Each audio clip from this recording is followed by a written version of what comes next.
Wes Buck Show. It's uncut, it's unfiltered. This is the show of shows. This is the biggest names in drag racing. No holds barred. Speaking his mind. I've never had a problem expressing my opinions, but what we're doing here is bigger than that. These are conversations that need to be had in an unfiltered way. Exploring hot topics. Drag racing's all I've ever done. It's all I care to do. And spreading the gospel of drag racing. I respect the history, I appreciate how far we've come, but I want more for this sport, and I'll fight for it. This is the great American motorsport, drag racing. The Wes Buck Show starts in 3, 2, 1. Hey gang, Wes Buck here, Drag Illustrated Magazine, checking in. It is Wednesday, February 2nd, 2022. Holy cow, we got a whale of a show for you today. First and foremost, I want to thank you for joining us. I can't really tell you how much we appreciate, how much it means to us that you guys take the time to join us every Wednesday afternoon to talk a little bit of drag racing. All sorts of stuff happening in the sport right now. We're fresh off unfortunate end to the U.S. Street Nationals down in Bradenton Motorsports Park, down at Bradenton Motorsports Park, excuse me. And we're just, 2-3 weeks away from the start of the NHRA National Event Tour. Kind of hard to believe. It's going to be, a lot to cover today. We've got Brian Lohnes that's going to join us in a little bit. We also have Elon Werner, sportsman drag racing legend, Luke Bogacki. So we got a lot to talk about. I hope everyone out there is staying safe. Right? I mean, what a freaking deal. I think the entire country is battening down the hatches and preparing for a snowstorm for the ages. Very, very, very exciting. Yes, Drag Race Central, I do believe some NHRA testing going on. We've got, I believe the entire NHRA crew will roll into Wild Horse Raceway, or what is it? Wild Horse Pass Raceway, whatever, in Phoenix, Arizona. It's kind of crazy, man. It's, for me personally, I know everybody talks about it. It's super cliche to talk about there not being any sort of measurable off season. And it's super true, perhaps more so now than at any other time in the history of drag racing, where we've got the sport thriving not only here in North America and the United States, but also in the Middle East and Australia and Europe. I mean, there's drag racing going on all around the world, and there's no end, right? I mean, it literally doesn't stop from basically the time the parachutes blossom in Pomona, California, to today. There's been drag racing going on somewhere, somehow. And I want to remind you guys, while I thank you so much for being a part of this show, and please click like, click share, click subscribe. I'm going to challenge you to do it right now. Let's see how quickly you guys can do it. Stop whatever you're doing. Click like, click subscribe, click share. If you're watching on YouTube, if you're watching on Facebook, make sure that you put yourself in a position to know what's going on, right? To be part of the real deal, the insiders group, the Racers Club here at Drag Illustrated. Before we dive into our guests, we got a lot to cover. Guest Gary Wheeler, I'm very much ready for Sick Week. I want to bring my partners in crime on the air. What's going on, Mike, JT? How you guys doing? What's up, man? What's up?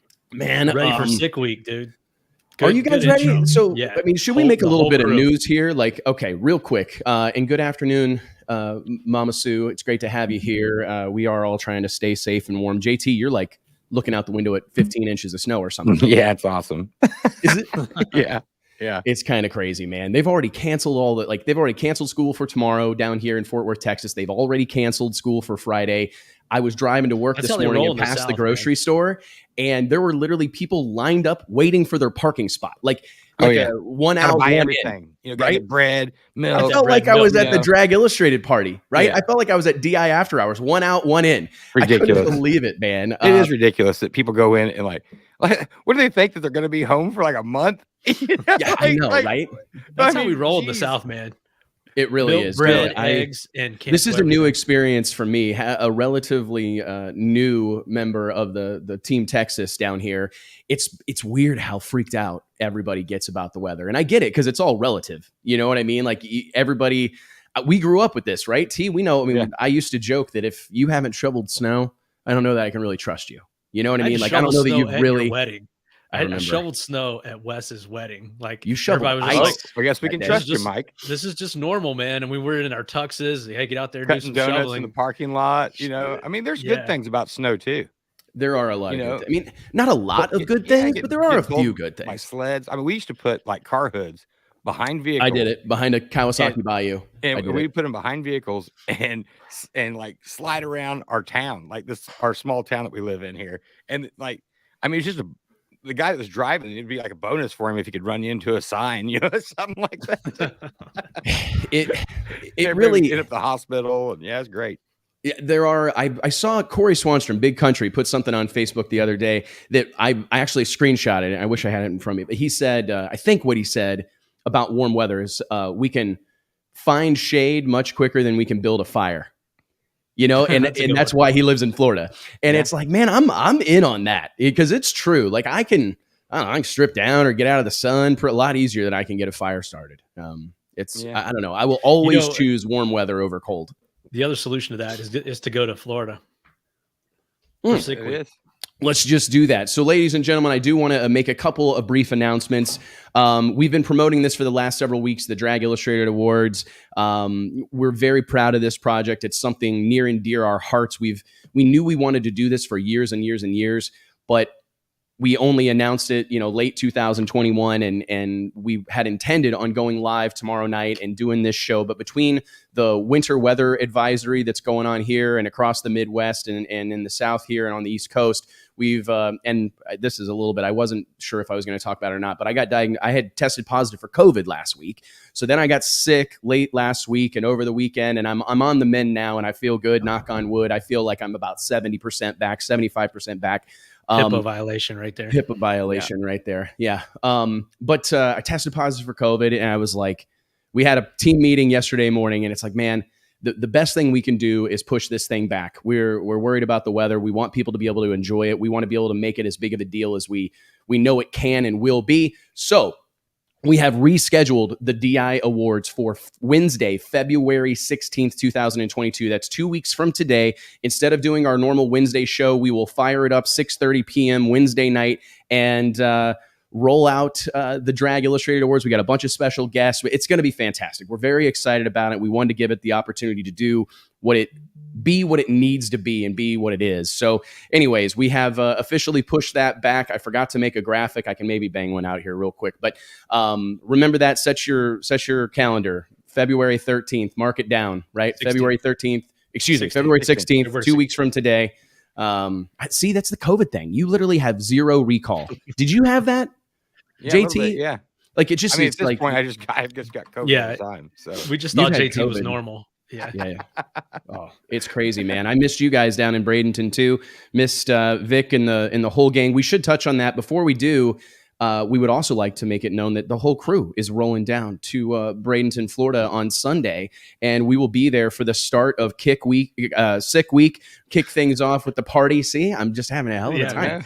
Kick things off Sunday night with the TBM Breaks pre-party, the racer welcome party that's going to go down at the Freedom Factory, Cletus, the house that Cletus McFarland built. We're excited for that. Go be a part of that whole deal. And then kick the tires and light the fires Monday with the first day of racing for Sick Week. And I'm seeing some comments here, man. People are already testing. I know Tom Bailey's testing, I think yesterday, today. There are many of the other heavy hitters in that brand of drag racing are getting their hot rods ready. It's going to be a fun one, man. I've never done about this deal. I've never done one of these drag week deals. No, I've I haven't never either. done a And drag and I've drive event.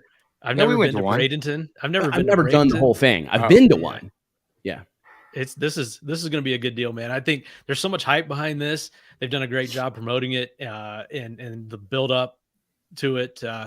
Luke and all those guys at Sick the Mag and Tom, the passion that they've got behind this deal. I think it's something that we would regret not being a part of. So the whole crew, we're rolling in deep Sunday afternoon. Me and T rolling in. Nate and Wes, I think will already be there, right? So Yeah, man. You twisted our arm. You twisted our arm, convinced us to join in. I noticed I didn't have to work very hard to get you guys convinced to go. It took about 30 seconds on the phone with each of 2 you. minutes. I thought you were 2 ignoring my minutes, text roughly. when I asked. I was like, "Hey, man, we probably ought to go to this." No.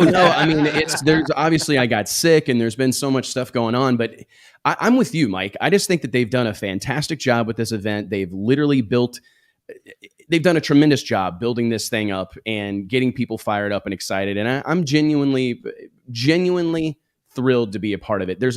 Once you've done this song and dance, Mike, I know you know what I mean. Like once you've done drag racing and you've been all over, and we've been blessed to travel the country, in some instances travel the world, and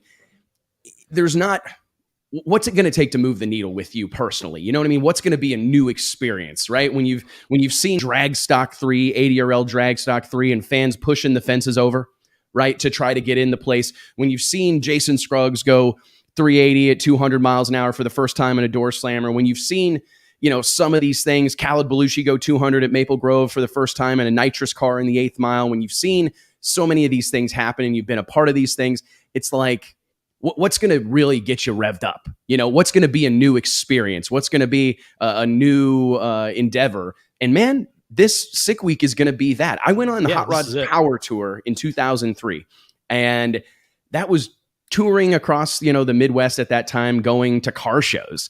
And I remember that being a bit of a grind, like going from one place to the next, having to keep the car clean, right? And tearing stuff up along the way. And I mean, and this was back when, in 2003, a 400, 500, 600 horsepower street car was pretty salty, right? I mean, that was a fairly significant thing. And I remember having all sorts of trouble with my car, having to put a rear end in it on the side of the road.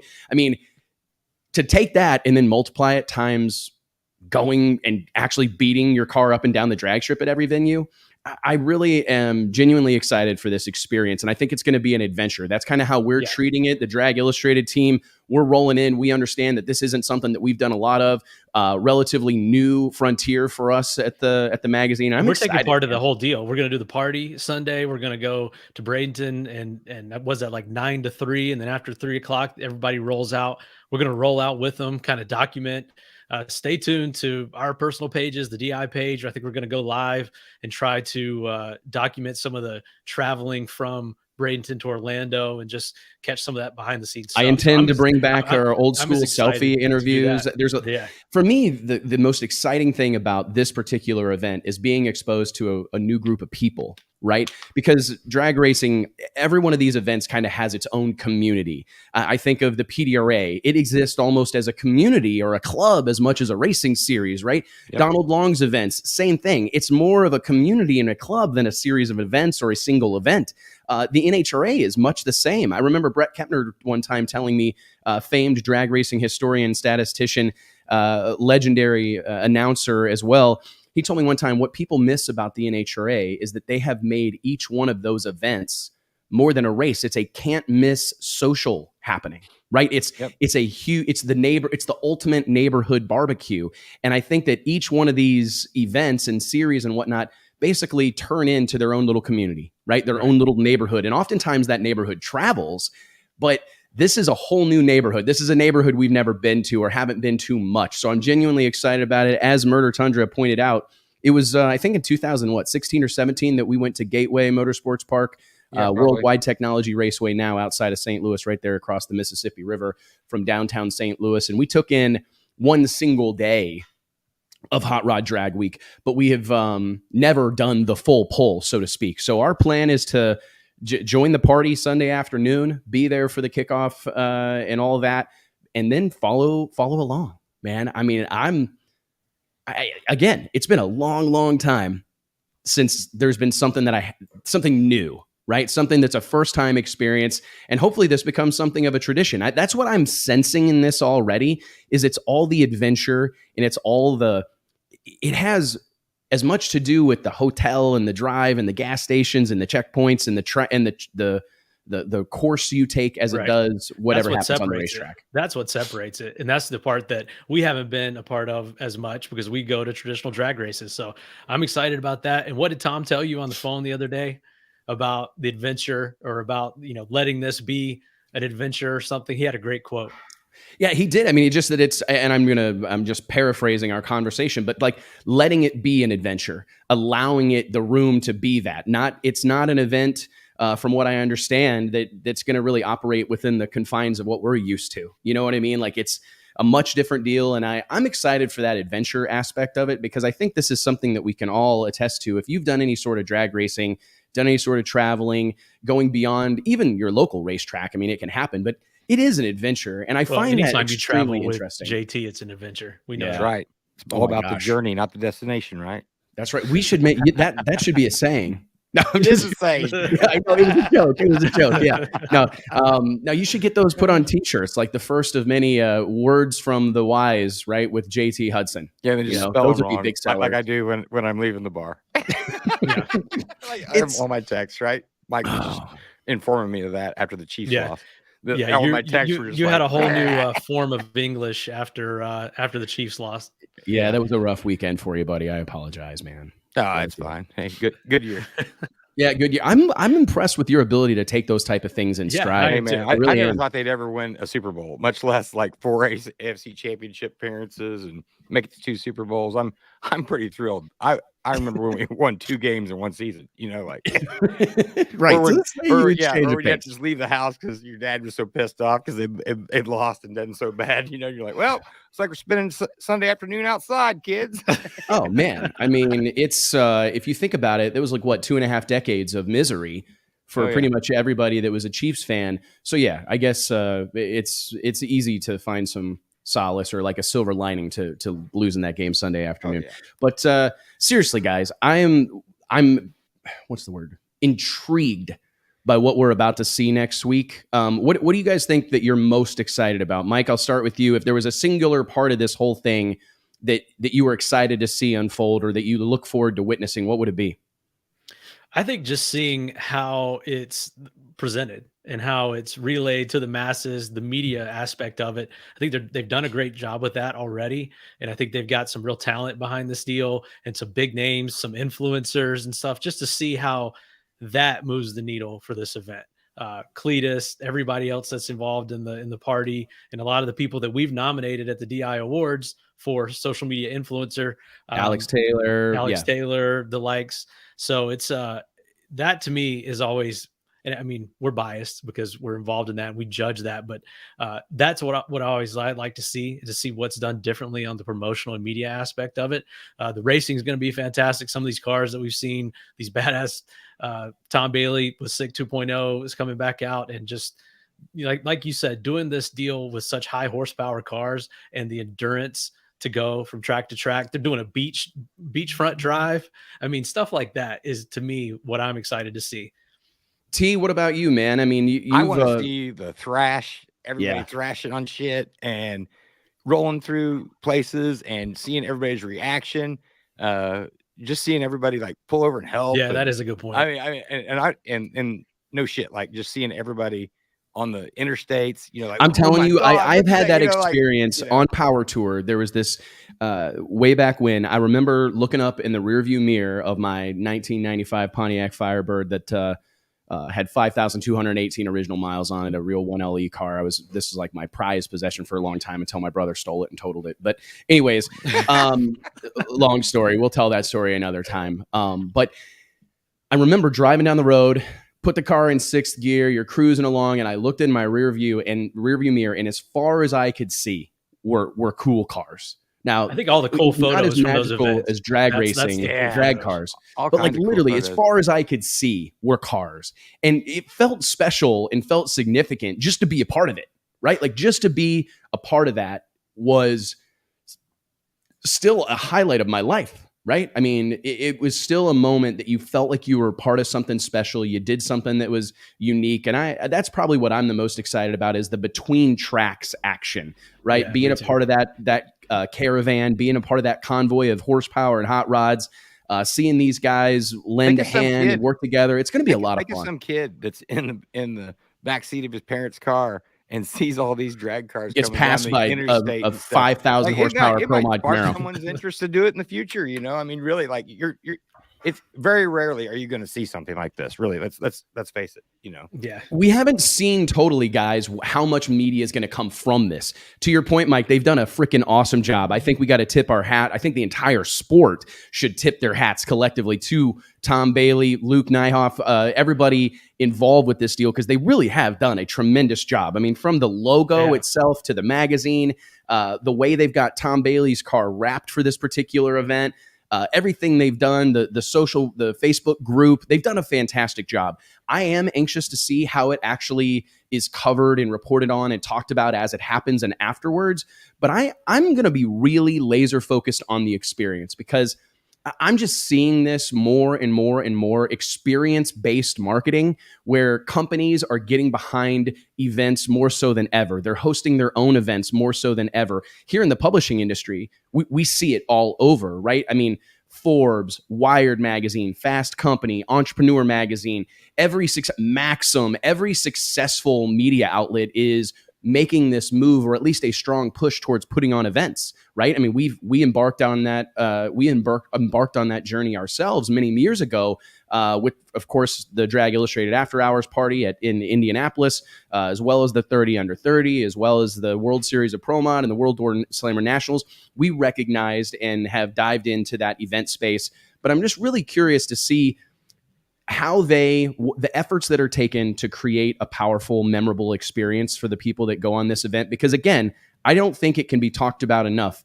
Almost every other conversation that we've had here on this show over the years has talked about how, or has at least somehow, anytime we talk about gaining participation, right? Bear with me.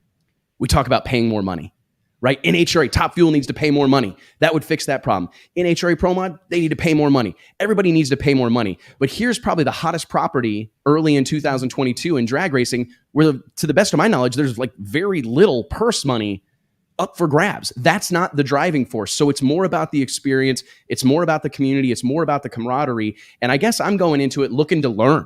What can we take from events like this? What things can we pull out of it and apply it to, the NHRA world, or apply it to the PDRA world, or the Midwest Drag Racing Series world? What can we take from that, and what kind of, and then report about it here on this show and talk about it? What stuck out to us? Because do you agree that that's a uniquely interesting topic? I mean, if you really think about it, we pointed to the explosion of radial tire racing, and we attached that explosion in some ways to paying crazy money, right? 101,000 to win at the first Sweet 16, 50, 60,000 to win in Radial versus the World pretty much every time they had it. Money was always the needle mover. And to see this event doing what it's doing right now without the associated riches is very interesting.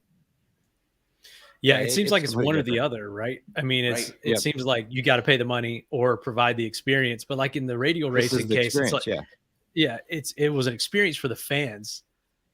I mean, those races were like a Woodstock type of event, but it was about paying the money for the racers. So the money drew the racers out, and then the experience drew the fans out. That seems to be a pretty winning combination. In this situation, it seems like it's going to be experience on both sides, experience for the racers, experience for the fans.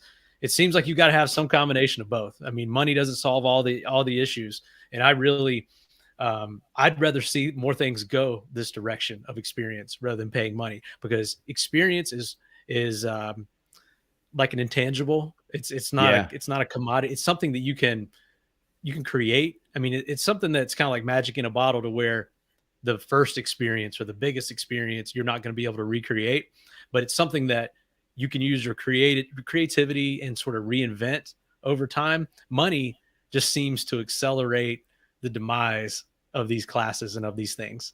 Like if they started paying 100,000 or more to win or something at this sick week deal, it would probably, I think it would ruin it. I really do. I think that you'd have what's a name that's attached to it? You'd have Stevie Jackson showing up with a Bahrain One Racing sponsored streetcar. And I think it's interesting, because another thing that has really stuck out to me, and look no further than Donald Long's Drag Radial series, this new Radial Tires Outlaw series, this points earning championship series that kicked off this past weekend in Bradenton. What category is in that? Radial versus the World's not being contested, but guess what is? Limited drag radial, a class that is known for being a lesser payout event. I mean, from what I understand, the people, the brains behind that, Jason Ruckert at VP Race Fuels, Tyler Crossnow, John Sears, the people that have been kind of driving the bus on limited drag radial, I believe, and I don't, correct me if I'm wrong, and I don't know if this is still part of their mantra, but it was, we're never going to pay big money, because they know that the moment it crosses over into that, it's going to ruin it. It will die because of that. So I think they've made like a promise to one another that they're never going to pay more than $5,000. And it's crazy, but that seems to be what's going to keep it alive for a long time. And this, some of the luster of this is that, I know that there's several different ones, but that it doesn't happen every weekend. It's not a every weekend type of deal, or 26 events a year or whatever. Like, you're going on this deal, it's going to be a week long or whatever. You're going to put your time in, and you hope you come out the other end still running, right? So it's just set up completely different, really. It is. And I'm excited to see how this thing unfolds. And I really do think that there's going to be not only is it going to be a hell of a good time and a great experience, but I do think that there's going to be things that we can learn from it. And I hope to talk to a bunch of racers and kind of we talk about this all the time, something of a needs assessment, like talk to these guys and gals and ask, why are they here? What are they looking for? What means something to them? What's a difference maker to them? It really is a unique thing because look at Tom Bailey's race car. This is a state of the art, essentially a pro mod car, right? It's been in the fives. It's crazy fast, crazy technologically advanced car. I would argue that Tom Bailey could go race pretty much at any door slammer level with the kind of program that he has. But I do find it interesting that he chooses to do this. And we touched on this last Wednesday. You can't find a more difficult task than racing a car at 4 or 5 different tracks over the course of the week and driving it to each spot. I mean, this is as difficult. I mean, this is a big challenge. Holy crap, keeping the thing running, carrying tools and parts with you. That's what's pretty cool, though. You know, like you remember Gateway parking lot when we were there, you know, just and fans get such a kick out of it, man. They got their little trailers, you know, they got their slicks slapped on the side. You know, it's badass. Yes, it is a very interesting thing. And I think that's we're going to go live European front wheel drive. Will you guys do a show on the road and do live coverage? Yes, we will. Oh, yeah. That's your new nickname, European front wheel drive. European, a lot. It's funny, man. Do you think that it makes, how much of a difference do you think that once a year type of thing plays into this? Because that is the other side of this whole thing, the double-edged sword, if you will, is that as we're seeing these events pop up more and more and more, is there a risk of it becoming diluted? How are you going to stand out? Is there enough inventory of cars to support all these different events and series? I mean, what's your guys' take on that? Yeah, I think there is. I think we're oversaturated with the touring points earning eliminator series, and we don't have enough of the exhibition series like in the old days, match races. I think that there's not enough inventory of these right now. And until we get to that point, I say keep bringing them. I agree, man. I think it's going to be a lot of fun. I'm looking forward to it. Thing, or, you know, when there's a limited field or whatever, you know, like you feel like you have to go, right? Like, I mean, you feel like you have to go or you're going to lose your spot. You won't come back next year. You may not even be ready for it or whatever, but it does. It makes you feel like that you have to go. And then it goes back to what you were talking about, you know, being a club or almost like a family. You don't want to miss it. You know what? You're going to go miss your reunion? Going to go miss the party? Hell no. You know, you're going to quit your job or retire early or whatever you've got to do because you're not going to miss that. Yeah, that quit every hunting season. You know, like he just quit his job. He's like, screw it. They weren't going to give me deer season off, man. I'm out of there. I'm like, that was a great job. He don't give a shit. You know, like he lives for hunting season. You know? Well, hey, man. And it clearly that's the kind of following that they've created with this. I mean, driving along the ocean or however they have this route planned, I've looked at it a little bit. This is going to be a lot of fun, man. It really is going to be a lot of fun. I'm genuinely looking forward to it. Don't know. It's been a hot minute since I've looked forward to something the way that I've looked forward to this. And it's hard not to become a little bit jaded. You know, you do this a lot. You know, you go to 10, 20 NHRA national events a year, or you go to a bunch of PDRA races and you do this thing a lot. And there's just not a whole lot out there that you haven't seen or experienced before. And this is genuinely a new one. So I'm speaking excited. Of not seen or experienced before, what about the Drag Illustrated Awards, man? Let's talk a little bit about that. Personally, I just look at the industry right now, and I think that this is something our sport needs. We talk about it all the time, you guys, how important it is to validate the efforts of the racing masses. Myself, your guy, I mean, we know what it feels like to get a little bit of love, get a little bit of ink, have somebody give you an attaboy or a pat on the back. And I want the Drag Illustrated Awards, as they are quickly becoming, to be the ultimate pat on the back, the ultimate attaboy for a guy that's, you know, going back to what we're talking about, no matter how many of these events pay a lot of money, very few people in our sport in this space are like earning significant dollars with their racing program, right? This is a hobby for the most part. This is a passion-based hobby where we invest way, way, way, way more dollars into it than we likely ever get out of it. And I think that finding new and exciting ways to get people talking about drag racing, to get people talking about our sport, and to celebrate the men and women that make the sport of drag racing the great American motorsport, I can't say enough about it. These are the proverbial drag racing Oscars. This will be the proverbial drag racing Grammys, Academy Award, whatever. These will be high honors, and I honestly couldn't be more excited about it. I think it took me a minute to get you guys totally convinced on this deal. Not that you didn't support it or whatever. It's typical, man. That's typical, right? Very typical, right? No, I mean, I'm surprised it took us. Wes comes up with some. Guys, you should see our conference calls and our meetings. Wes comes up with some crazy shit. So we have to we have to keep our filters tuned up and really, make sure that we think things through before we commit. So it does take a time or two, right? It's super right, fun T? to work on something for about a week and then just switch gears. Right. You know, Right. hey, So we drop really, that. We're going over here. We're doing this now. You're like, well, what the fuck? Hey man, it happens, right? And I think that has been part of the success here, is being at Drag Illustrated, is being nimble, right? Being able to turn on a dime, to be able to embrace something that's new. Honestly, look at this show. That was literally what it was. We decided on a Wednesday morning, like, hey, this afternoon we should go live, and we should talk to people about drag racing. We should do it all the time. We should do it consistently. And I love being able to jump at opportunities. And really, I talked at the beginning of the show about how many races are going on, and there's no doubt about that. But what our sport lacks, in my opinion, is the Monday through Friday, is what's going on right now in stick and ball sports, right? You cannot avoid conversations around the Super Bowl, right? Everybody's taking sides. Everybody's discussing the battles. Their team lost, their team won.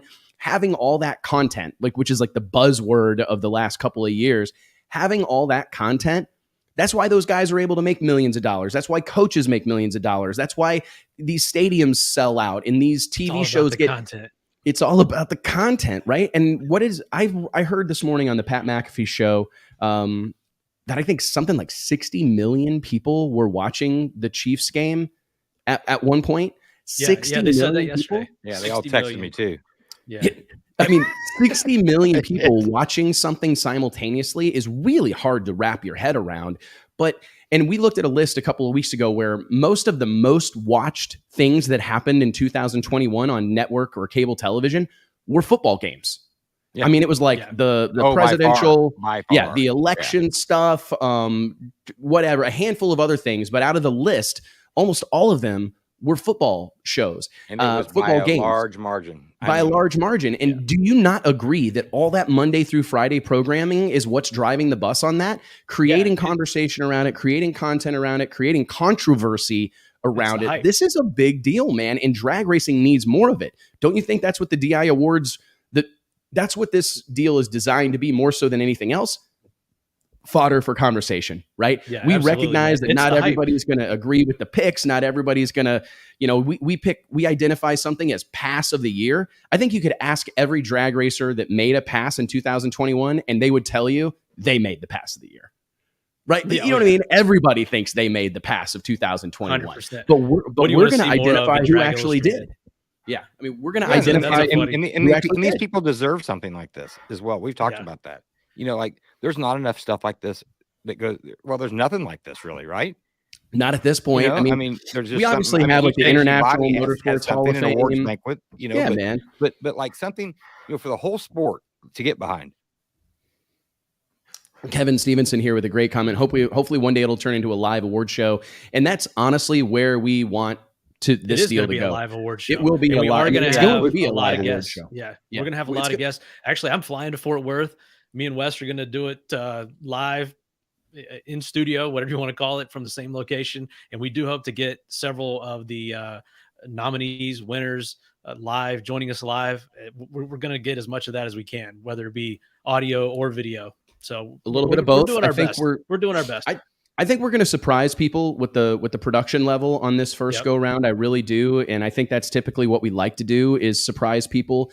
But it's Donald was and that's the thing. And it's not necessarily, people fail to realize that. I'll say this right here. We look at 2021. I don't think it was like the year of radial tire racing the way it used to be.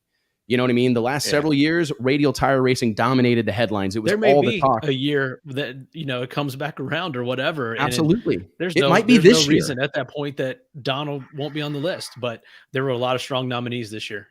There are, man. And if you look at, to be honest, with what I saw, I was telling you guys before they pulled the plug on the U.S. Street Nationals this past weekend, I genuinely felt like X275 was stealing the show. The passes that I was able to watch and the cars that got down, seeing, cars go side by side, 420s, Rob Goss and Ron Rhodes go 420s side by side on a 275 series drag radial. Different combinations, nitrous versus Pro Charger. I'm going, man, Chevy Camaro versus a late model Dodge Challenger. I'm like, man, it's hard not to point at X275 as one of the coolest things happening in the sport of drag racing right now. And that may change, hey, we'll be doing another awards show next year, and radial tire racing may be more part of the conversation. But there's a lot going on in the sport, and it's hard to, hey, this is a group of people that are the first ones to talk about don't want to support participation trophies. Yeah. But based on some of the feedback we get, everybody wants a trophy, right? And we gotta pick winners. Anytime there's a competition, right? There's winners and losers. And you gotta act professional too, I guess, if you don't get it right. And I don't know, it just shouldn't seem very professional to me, but whatever. I think you have to. Personally, I feel like we did a good job of making it a big deal to get nominated, and that's really what I wanted to drive home more than anything. I wanted to spread the love around as best that we could. And another thing that I'm exceptionally proud of, that I think the sport of drag racing will benefit from, you've heard me say it a lot. It's a famous quote, but a high tide lifts all boats, as Warren Buffett would say. And I honestly think that these instances where we're able to talk about Ryan Martin and Steve Torrence and Greg Anderson and Matt Smith and Todd Tutterow in the same breath, where else in the sport of drag racing is that going to happen? I don't know that there's a single other place in the sport of drag racing where you're going to see Steve Torrence be mentioned in the same conversation as Ryan Martin, or Greg Anderson mentioned in the same conversation. To me, it's very easy to separate them, and it's very difficult to combine them and still make it hold water. You know what I mean? That is the challenge, and we kind of took that challenge on. So I think, like you're saying, it's sort of I don't know. We think that that's our place, or the role that maybe we've carved out of combining all of these, where you'll see John Force on the cover one month and Stevie Jackson the next month, or whatever the case is. To combining all these people together to where it's one sport, and we think that Greg Anderson and Ryan Martin and Matt Smith and Steve Torrence all have merit for the same award, which I don't think you'll see anywhere else. So that to me is the coolest part about it. Really, it is. I get excited every single time. Anytime we do this, I genuinely feel good about it. It makes me feel good. I'm taken back to, the PRI show floor there in that little bitty media center during the trade show where we unveil the 30 under 30, and we list off all these names. And in one breath, I'm mentioning a truck driver. The next breath, I'm mentioning an NHRA pro stock racer. The next breath, I'm mentioning an YouTube influencer. Yeah, that's the coolest part about the 30 top fuel rookie. And that's what I believe we're bringing to the table with the DI awards, because it's very important for me, especially like Steve Torrence. I think it is, you can't say enough about what Steve Torrence has accomplished in NHRA Top Fuel, right? But if you measure him against a Ryan Martin in terms of like mainstream notoriety, visibility, there's no, it's pales in comparison, right? Ryan Martin's like a freaking celebrity, an automotive celebrity. And I'm not saying Steve Torrence is not, but he's not been, and that's really not necessarily Steve's fault. It's just the way of the world right now, right? Ryan's a member on a very highly publicized television show. He goes to all the appearances. He does every trade show. He does all those things because he has to, right? Because it's how he earns his living. And I just think that it's good for Steve Torrence to be mentioned in the same breath as Ryan Martin. The same way it's very validating for Ryan Martin. And I've had these conversations with all these guys going, hey, it's not lost on them that they're being mentioned in the same breath as Greg Anderson. It could be argued that Greg Anderson's one of the baddest dudes to ever drag race. He's in that conversation. He is one of the best to ever do it. 100 pro stock wins, and had arguably his best year this year too. Right. So that's he has a long history of doing it, but then he went and hit a home run again this year. So it's about what happened this year too. I think that's something that we need to drive home about the DI awards. We're going to do this again next year, and the list may be totally different. It could be very similar. Depends on what kind of year these people have in 2022. So this isn't a lifetime achievement award. This is what did you do in 2021. And we're pretty excited about that. And honestly, we're going to, except for the Hall of Fame, I think that has to be a lifetime achievement award. Hall of Fame is, and we will announce that coming soon. Joking with you. Once we drop the press release announcing the rescheduled date and the details, you guys take a look at this list and take a look at the awards. Let us know. Either hit us up, message us, email us, Wes at Drag Illustrated, Mike at Drag Illustrated, JT at Drag Illustrated. Let us know, what awards are you excited about? Which ones do you think are the most controversial? Which one do you think that we missed something on? Let us know. I want to hear your feedback on what you're excited about with these awards. And we're looking forward to kind of hyping this deal up over the next 2 weeks. I am, and I actually already am keeping a list of misses, places where I feel we missed. And yeah, I'm going to actually reiterate that. Just a Two Valve Racing, my friend here in Fort Worth, we have actually rescheduled it due to the impending snowstorm and my COVID recovery to February 16th. That's 2 weeks from today, 6:30 p.m. Central Standard Time. We will go live and announce all the winners. We're going to have special guests. It's going to be one hell of an ordeal. But yeah, it has been rescheduled to Top End Meltdown interview. Yeah, that could be a category. I wish we had more Top End Meltdown interviews in general. I think that's something the sport could use a little bit Right. more of, man. We didn't have enough of them. No, we didn't have enough of them. I don't know that we had 5 to fill out a nomination list. How many? Man, there weren't that many. We need more altercations. I'm not a guy out here wishing for violence, but like one of my favorite Choose things. violence. I mean, look at 2021. Some of the biggest things that happened, the most enjoyable storylines that existed, in my opinion, were Bruno Massel versus Mason McGay. Hey, that staging duel, a little bit of, kind of a little bit of attitude on the mic. And, and I think Bruno had to kind of pull back. He's an NHRA on Fox broadcaster. He's an on-air personality. So he couldn't really probably let it all hang out the way that he wanted to. Matt Hagan versus John Force there in the middle of the season when that deal kind of got hyped up. It was exciting to see. And it's just nice to see these guys and gals let us know how much it means to them.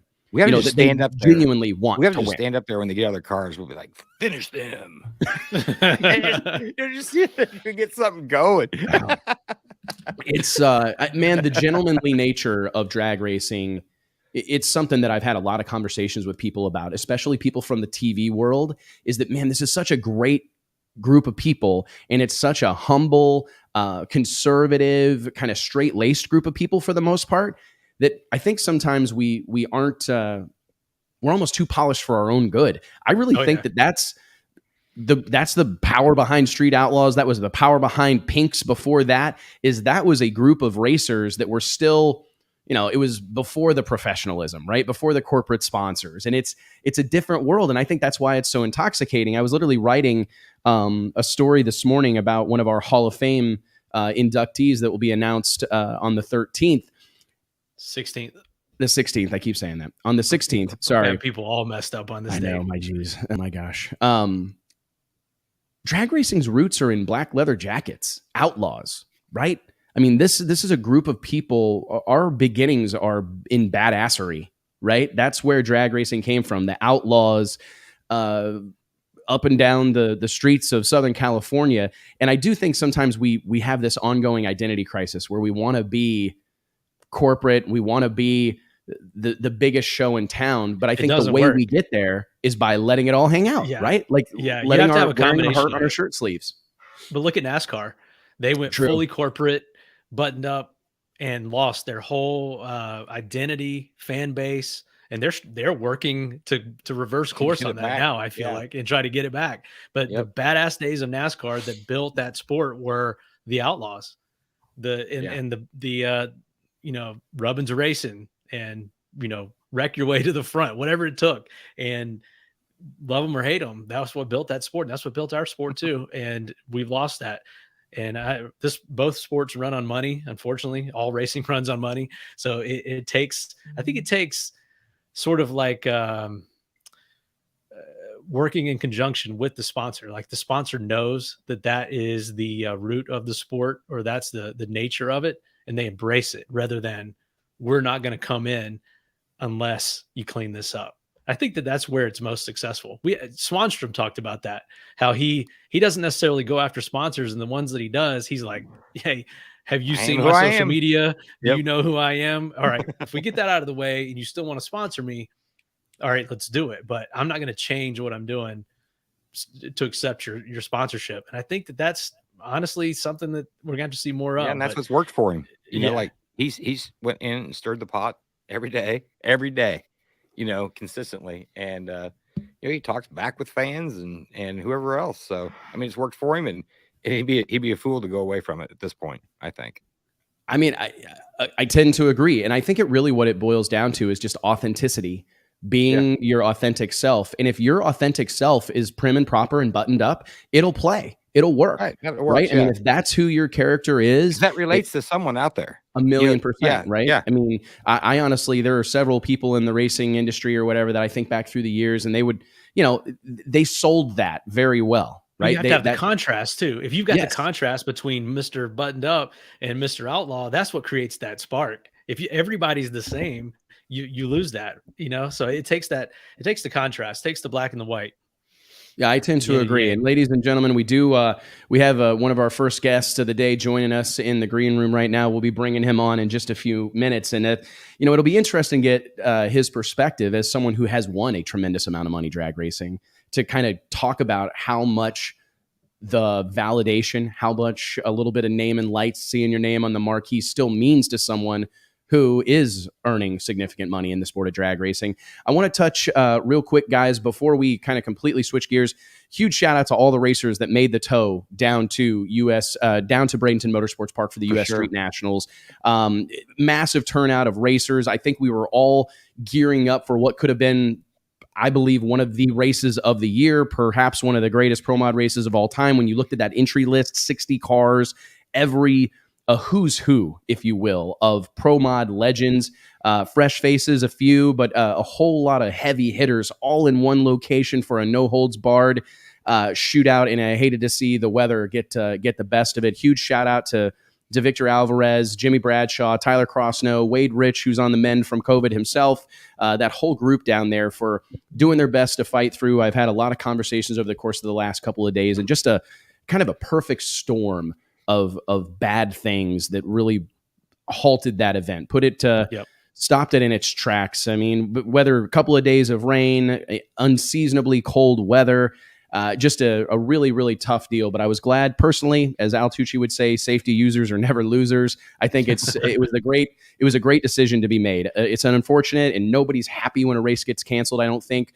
But they did the right thing, in my opinion. You cannot start the season off sending a bunch of these cars into the guard wall, tearing up a whole bunch of stuff. So I was really glad to see, because you have to think about that. There's a lot of these teams that, have sponsorship commitments and have championships to chase, and drag racing to many, many, many folks is serious business. So to go down there and kind of just throw caution to the wind and hope for the best, I think would have been a mistake, especially this time of year. Maybe you could have gotten away with a situation like that in November or December, but with a full head of steam and the drag racing community kind of continuing to inch towards normal and the levels and the excitement that we were at a few years ago, I think it would have been a mistake to try to force through that, man. So good call to those guys. And I just want to make sure Wes, we touched on it.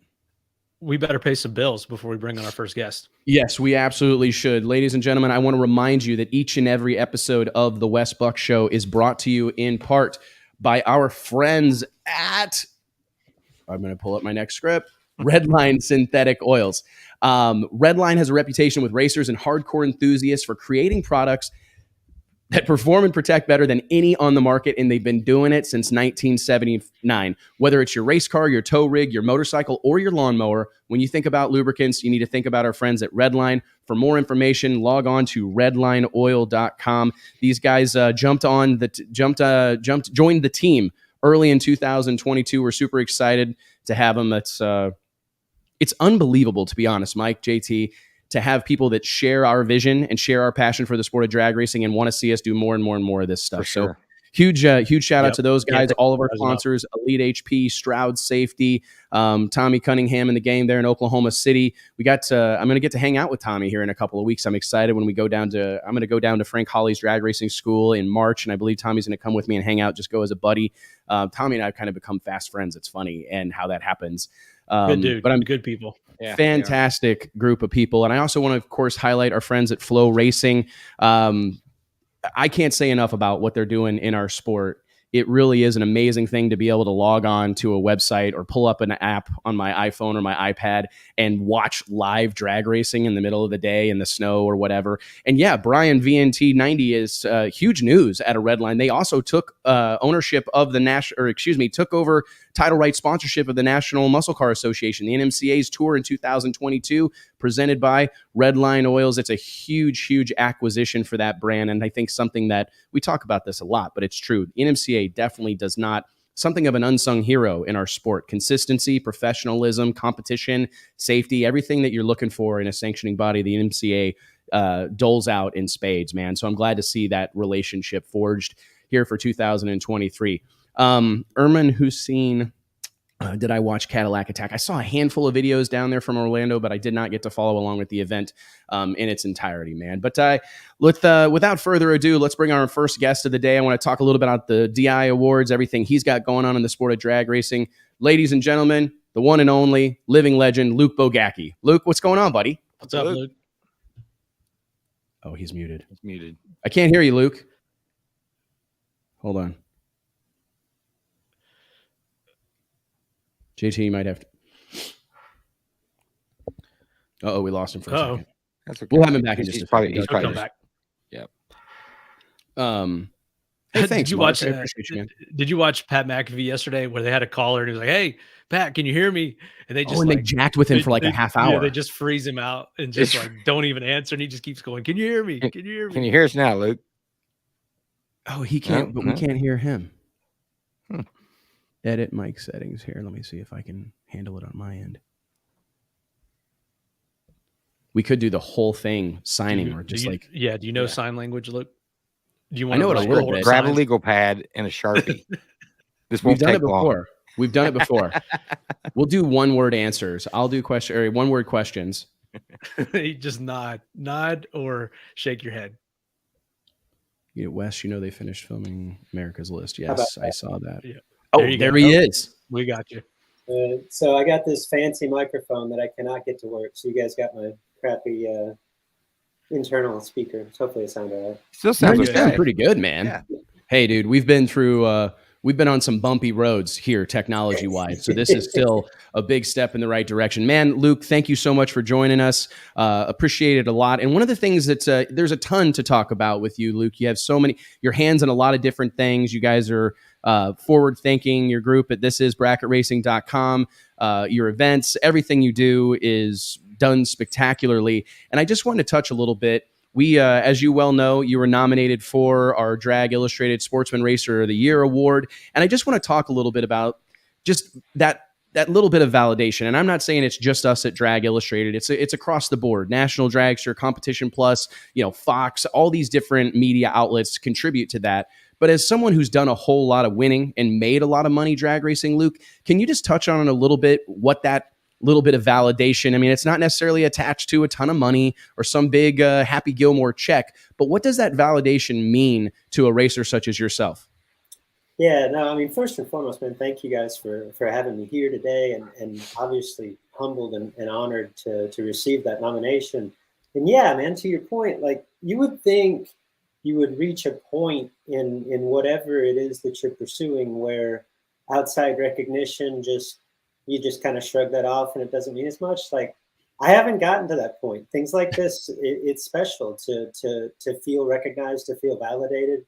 Now, to the point, and I think I even had tweeted this, like that particular award, if that goes to anyone but Jeff Serra, like we need a recount. Yeah, it's just an unbelievable season for the ages.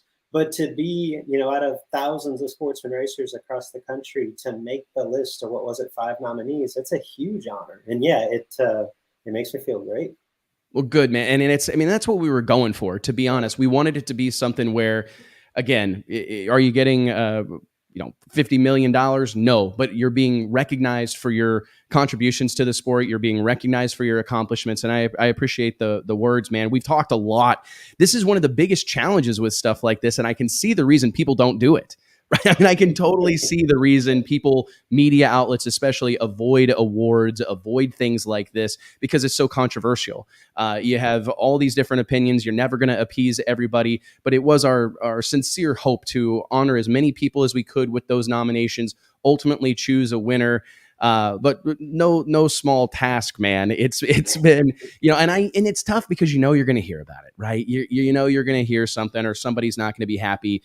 But nonetheless, you got to stick your neck out there. You got to do, I think it's par for the course. If you're going to make these lists and you're going to make them significant, you're going to have a little bit of backlash. But hey, man, we'll take it, Yeah, no, 100%. For the for the 5 people that you're making really, really happy, you know, there's probably 100 that I don't know, necessarily upsetting, but that might have a little bit of pushback on it. But ultimately, like, even if you're gonna argue that so and so should be included, you kind of have to remind people that, okay, well, if we're gonna do that, we got to take somebody off the list. You know, I mean, and the Right. reality is there's probably 50 people deserving of a nomination, and you got to narrow it down to 5. So. Well, and what's interesting about it in sportsman racing specifically, and this exists in all of drag racing, but sportsman racing right now, I think, is kind of, it has been entering a new era for the last several years, right? I mean, for the longest time, earning the grade points and doing what's necessary to go race on the national event tour was really the highest level of competition that existed in sportsman racing, grassroots racing. That's what everybody aspired to do. But we've entered a time here by way of guys like Peter Biondo, Kyle Seipel. I mean, these guys, Britt and Slate Cummings, all these big SFG. Oh my goodness, the bracket racing and the sportsman racing world has changed dramatically. I'm just curious, can you as someone who's seen that evolution and that change happen, I mean, what's your take on the state of affairs right now for sportsman racing? Because there was a time not that long ago that the list would have just been like Super Comp, it would have been racers from Super Comp, Super Gas, a very small pocket of racers. Now we had to look at, foot brake racing. There's a whole world of incredible foot brake races going on, and a whole world of incredible racers that operate just inside of that. Not to mention what happens in Top Sportsman and Top Dragster and Comp Eliminator and all these big money bracket races. What's that evolution been like to having seen it firsthand? And you might get some sportsman racers to argue this, but in my mind, we're in a better position than we've ever been. For all the reasons that you articulated, Wes, and I think you really hit on it. I think the advancement broadly of sportsman drag racing has really, by and large, been driven from within. Whether it is racers transitioning into promoters, like Peter and Kyle and Britt Cummings and Gavin Rollison and Kyle Riley, and the list goes on and on. But also just the attention that is put upon specifically big dollar bracket racing over the course of the last, let's just say, half decade.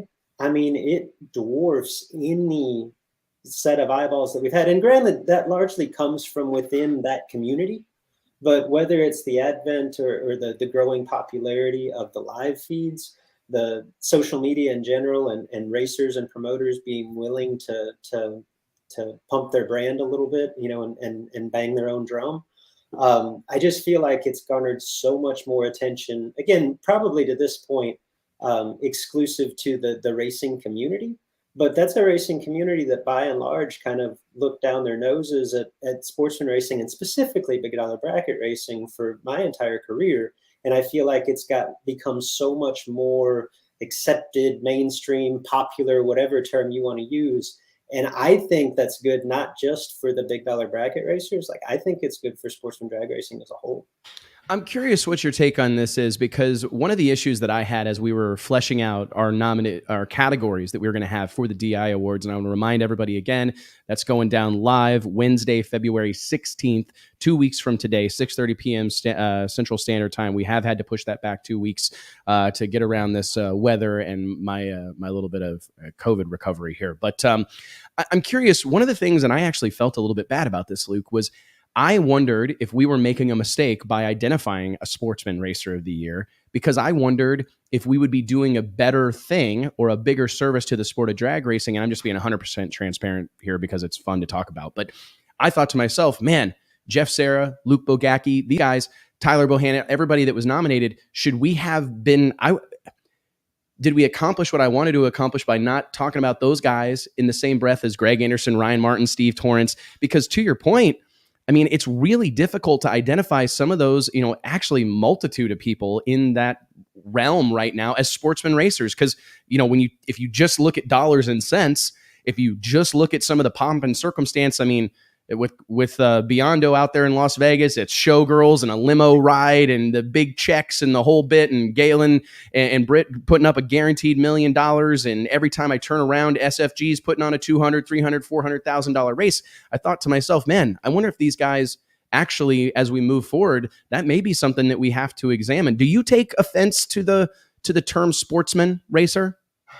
I do not. I and I know that that's been the subject of some controversy here lately. I feel like at some point, whether the term sportsman is completely accurate or not, like I think there's still a need for differentiation, because what we do and what a pro stock team does, or even a pro modified team, like I don't want to say it's night and day, but it's pretty significantly different. Like I could roll into any event in the country unannounced and by myself and may have made the decision 2 days prior. And I just think there's a lot more coordination and effort involved. And I realize that not every sportsman team operates the way that we do. And it is kind of a blanket statement, but no, like where I'm at personally, like I'm very much a sportsman racer, probably more so than I was 10 years ago. Like we're not dependent on racing income to put food on the table. And there was a time when I was, but even then, like I felt like it was such an odd I don't know, contradiction in terms to explain, like, yes, I'm technically a sportsman racer, but I make my living in the sportsman ranks. Like, It was just a mouthful, you know what I mean? So I think simply if you're going to differentiate, the quote unquote pro classes to the quote unquote sportsman classes, like I don't have any problem with that. Yeah, it is an interesting conversation, and you're right. It has been the subject of much debate. I'll switch gears a little bit and kind of ask you to put on your promotion hat.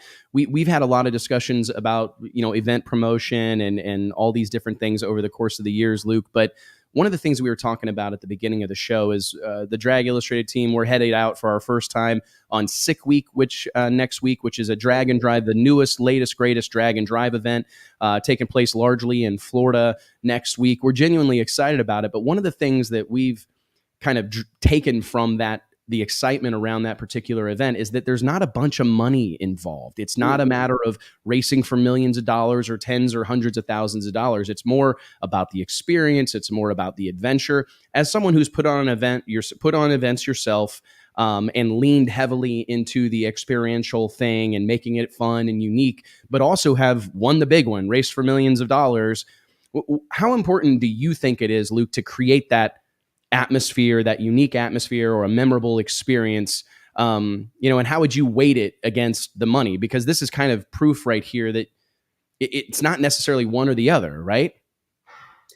Yeah, no, it's a great question. It's something that we've always tried to focus on from a promotion standpoint, largely based upon, where we come from as racers. There's obviously value, and there is an electricity that goes along with racing for the big money. You can't deny that. And staging up, I've always said, there's two, in my experience as a sportsman racer, there's two days on the calendar that I've been able to be heavily involved with that kind of separate themselves from the rest. And it is the Monday at Indy, and Saturday, I would say, but like with Pete and Kyle's races, it's the Friday of the million, the $1 million day of a $1 million event. And just because, for completely different reasons, but that atmosphere is so electric. Like you just wake up that morning and know, oh, today's different, right? And at the million, it's largely because of the purse. At Indy, it's not, right? It is more just the prestige, the allure, the history, right? And so trying to emulate that, like it's difficult. And not to say that it's easy to post some, $500,000 purse or something like that, but I think I think there's a ton of value as a racer to that atmosphere or something similar to it. And I don't think it's specifically dependent on the purse. Like I feel like that electricity is automatically there when the purse is huge, almost to some extent. But I don't think that that's necessarily the driving factor behind what makes an event special or what keeps me as a racer wanting to come back. And I think that's exciting for our sport, right? Because there have been times in the past that I've grown concerned that, man, if the money continues to escalate and if that's like the ultimate, if that's the deciding factor, we're going to run out of room. We're going to run out of real estate at some point rather shortly. And there have been times that I've even felt like I contributed to that problem when we rolled out the World Series of Pro Mod and it's $100,000 to win and there's no entry fee. And I'm going, man, this, if in order to make this successful, I have to pay 150 grand to win, I got to pay 200,000 to win, I got to pay 250. That escalation is quite terrifying, and it's also, I think it becomes a big barrier to entry for new promoters and new fresh thinkers and guys that have new ideas, because they kind of get stopped before they start when they think that that's what they have to do to create a memorable experience. And then I look at events like your Door Slammer shootout in at I-57.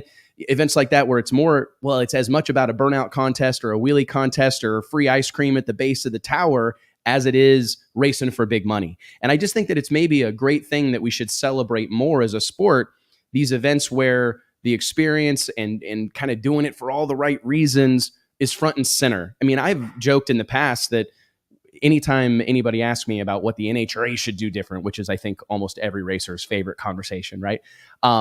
Pay more money. And it's just because I know it's a cheat code. Like, to your point, it's like a hack.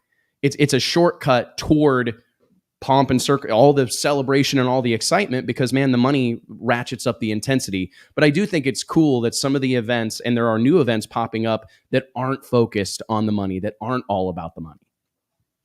No, and to your point, like that's the only thing that NHRA is lacking. Like, they do the pomp and circumstance. It's still, I had Peter Biondo and Dan Fletcher on our podcast recently, kind of talking about the future of NHRA. And I'm actually, I guess I'm previewing that a little bit. I don't think we've dropped that episode. It's coming soon. But they had said the same thing. Like, to this day, while the money is not commensurate at all, like, it still feels like a really big deal to win an NHRA national event, just because of the history and everything that goes along with it. And to your point, like, if they could find a way to make the purse like remotely commensurate to what we've got invested today, I mean, the contingency stuff's gone downhill quite a bit. Like, if you could even match or be a decent percentage of some of these big dollar bracket races, I think the NHRA stuff would be huge. But I don't know that that's necessarily where they need to go. I don't know that appealing to hundreds of sportsman racers for a national event really checks even their business model. But no, it does speak to the idea. And we went through this.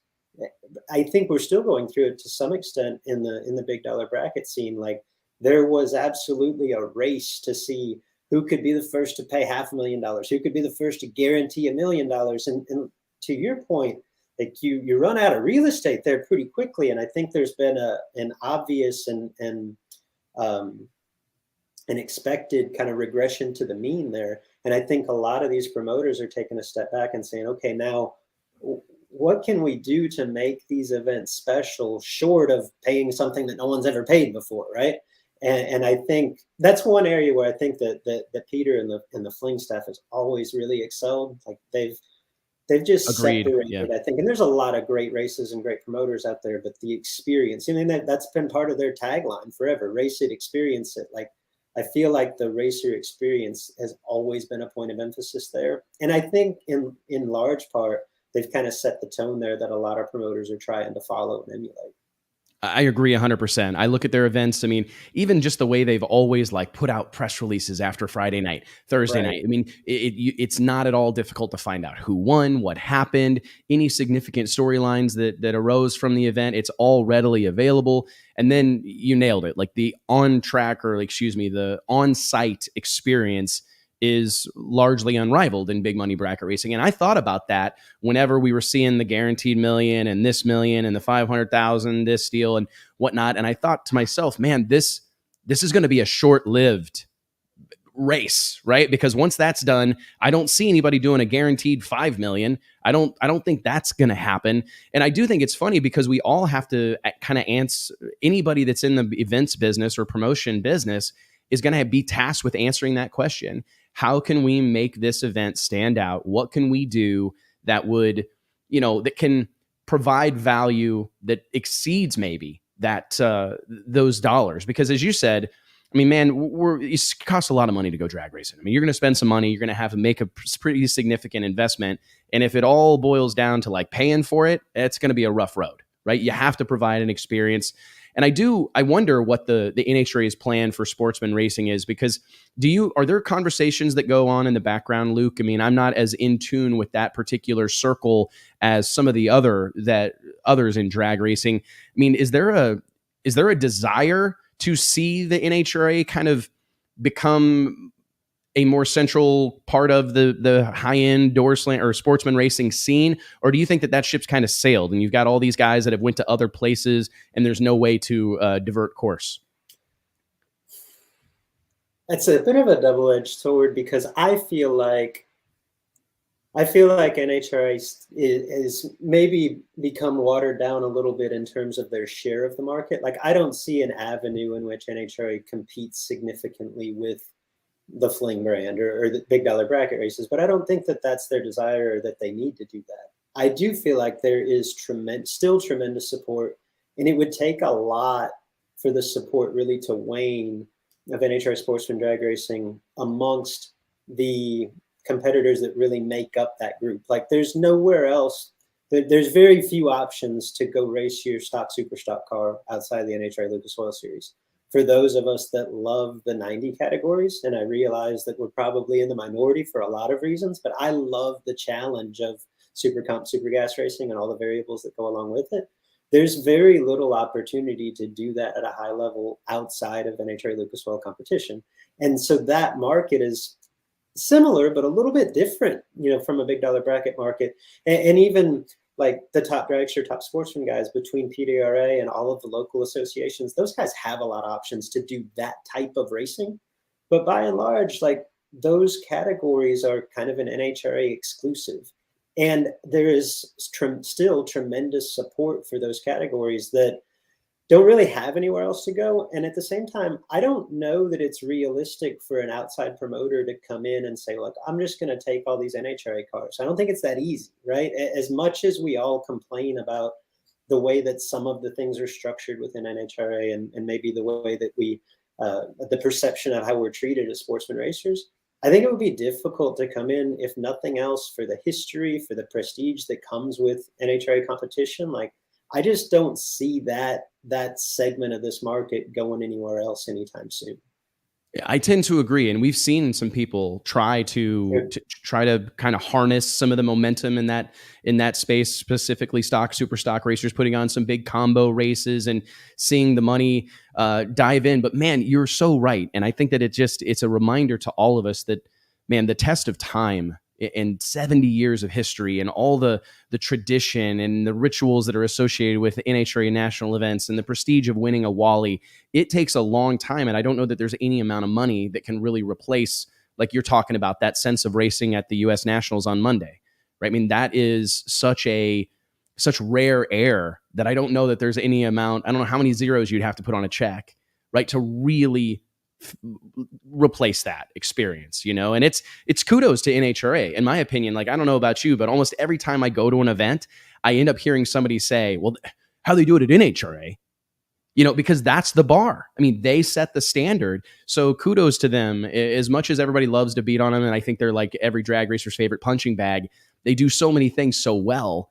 And it's a lot of the intangibles or the things that you don't quite notice until you live without it, right? Yeah, 100%. And I think it's so easy for us as racers to take all of that for granted and focus on the negatives. But no, what they've built is, I think it would be really difficult to try to duplicate. Yeah, I couldn't agree more, man. Well, so look at you had a hell of a season yourself in 2021. What's 2022 look like for you? I know you've got all sorts of stuff. What's the latest and greatest with This Is Bracket Racing? I saw the seminar. You guys are doing amazing things, man. What's the This Is Bracket Racing community looking like these days? What do you have on the slate for all your loyal followers in 2022?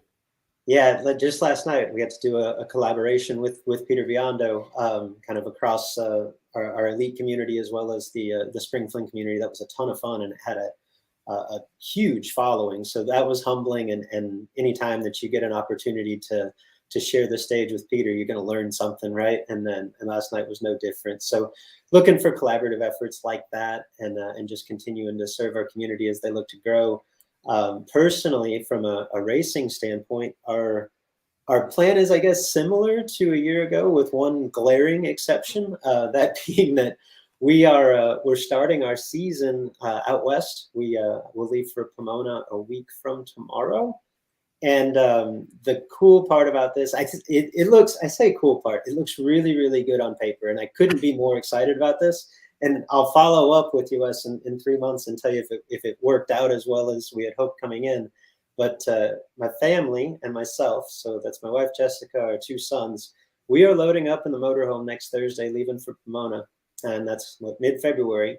And it is our plan to not return home until after the Spring Fling Vegas in like mid-April. So it's a 10-week racing trip / family vacation / homeschool field trip. Yeah, I mean, You're a better man than I am. It's me and my family in an RV. That's going to be awesome. What could possibly go wrong, right? Yeah, no, nothing. There's not very many variables there, but I mean, but does that not just drive home the point that you're doing this and it's as much about experience and adventure as anything, and you've got the whole family involved. And I think honestly, sometimes that's the magic of this whole deal, is that when you can get buy-in from the family, it's because it's fun for them too. And if it's just about racing for big money or who's going to get to hold the check at the end of the day or deposit it, I don't know. I just think that's an amazing that you are, wow, what a deal. 10 weeks out on the road. So start out in Pomona, and where all will you hit? We'll hit a number of NHRA races, the national events in Pomona, Phoenix, and Vegas, a couple of divisionals, a couple of bracket races along the way, and then we've got several weeks of kind of vacation time. We're gonna spend a week at Disney. We're gonna hit the Grand Canyon, Hoover Dam. A little bit of educational experience, a little bit of family time. So Gary will get to race a couple of times with his junior dragster. Of course, Jess and I will race at the NHRA races. So I think it all lines up like it's. We looked at it as a once in a lifetime opportunity. We decided to pull Gary out to homeschool this semester, and so I think it's hard to argue that he's not going to get more out of that experience, than he even would at 3-4 months at school. So especially the way the world has been the last couple of years, right? Yes, I mean, if there was ever a time to dive into something like this, it's when kids are getting yanked in and out of school constantly. So makes perfect sense, man. And I honestly cannot wait. I think we're going to have to hold you to coming back on the show and letting us know how that whole deal goes, because that's going to be a fun one to talk about. Luke, best of luck to you on your 10-week journey. We hope to see you in the winner's circle a lot in 2022. I'm sure we will, and we surely appreciate your time, man. Awesome, Wes. Thanks again for having me on, man. Thanks, brother. We'll talk soon, okay? Absolutely. Take it easy. What a deal, man. 10 weeks out on the road, JT, Murder Tundra. JT, I know you can't wait to go 10 weeks with your family. He's doing that same Go thing. to Disney World, going to the... I don't do Disney World. I remember when you went to Disney World, and my family's been like 2 or 3 times without me, and since then, and they were talking about going next year, and I'm like, I'm out. Like my daughter's like, can you golf over there? I'm like, yep. You guys invite a couple more families, and I'll have some buddies to golf with while I'm down there, and I'll go. Man. But yeah, I'm not going to the park. No, Dad of the year. Dad of the year right here, man. Dad of the year, not go to that park. I'll guarantee you that. Yeah, it is tough, man. It is tough. It really tested my parenting abilities when we went last year. After our race at World Door Slammer Nationals, we went. Yeah, wrapped up the race on Sunday and went to Disney on Monday, and we about had a complete family meltdown. So, I think I had a bad experience. The time I went was like, I think Dawson was like 4 or something. So questionable stroller decision. And everything else, and it was just a nightmare. So. Oh my goodness. 2-year-old and a 5-year-old. Oh yeah. So yeah, you got to experience that. Oh yeah. It was Man, I almost think that Disney is like, it might be more fun when they're 15, 16, 17. Possibly. I think it's like a rite of passage for parenting though. Yeah, like it is, you have to go through it so that you can share those war stories. There's no doubt, man. I do want to remind you guys real quick, ladies and gentlemen, that each and every episode of the Wes Buck Show is made possible by way of our friends at Stroud Safety. Stroud Safety is known for their top quality racing safety equipment, from drag chutes and seatbelts to fire suits, gloves, and blankets, all 100% made in America. Log on to StroudSafety.com today and make sure you tell them your friends at Drag Illustrated sent you guys. We got a very, very, very special guest, and I appreciate him taking the time from his busy schedule, traveling all over creation. It's as if a drag race can't happen without this young man being on the property. Ladies and gentlemen, the voice of the NHRA on Fox, the one and only Brian Lohnes. What's up, buddy? Hey, what's happening, guys? Thanks, Hey, man, man. tell me the story on this hat. Is there some history behind this hat? No, I got a couple of these. I like these hats. Yeah, I like them too. But you rock them well. I was just wondering if there was like I'm an Irish guy from Boston. This is like, you gotta, I mean, you know, Yeah. you got to do it. if you're some guy in Southern California, you're not gonna wear this hat. But here, you gotta wear the hat. That's right. that's the standard look in Boston. It is. It is, man. I think you could walk in and like hold up a liquor store right now just by looking at them. No. Give me all Tommy your money. gun. He's You got get the a big liquor in trench his coat hand. and a Tommy With gun. that Oh, hat, with that hat, Need the you whole gotta have thing. like a Yeah, it's draft nice. beer, you know, Got a whole like, thing. Yeah, mouth somebody, get a little fist fight, you know.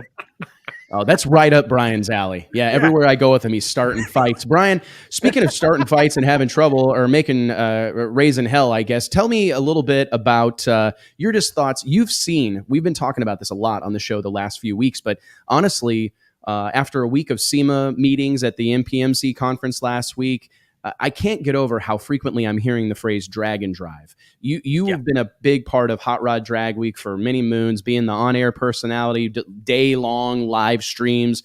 Can you take us through this a little bit? Because what we've been discussing today and for several weeks now is how interesting it is that there's so much passion and enthusiasm and excitement around this particular brand of racing, sans crazy purses.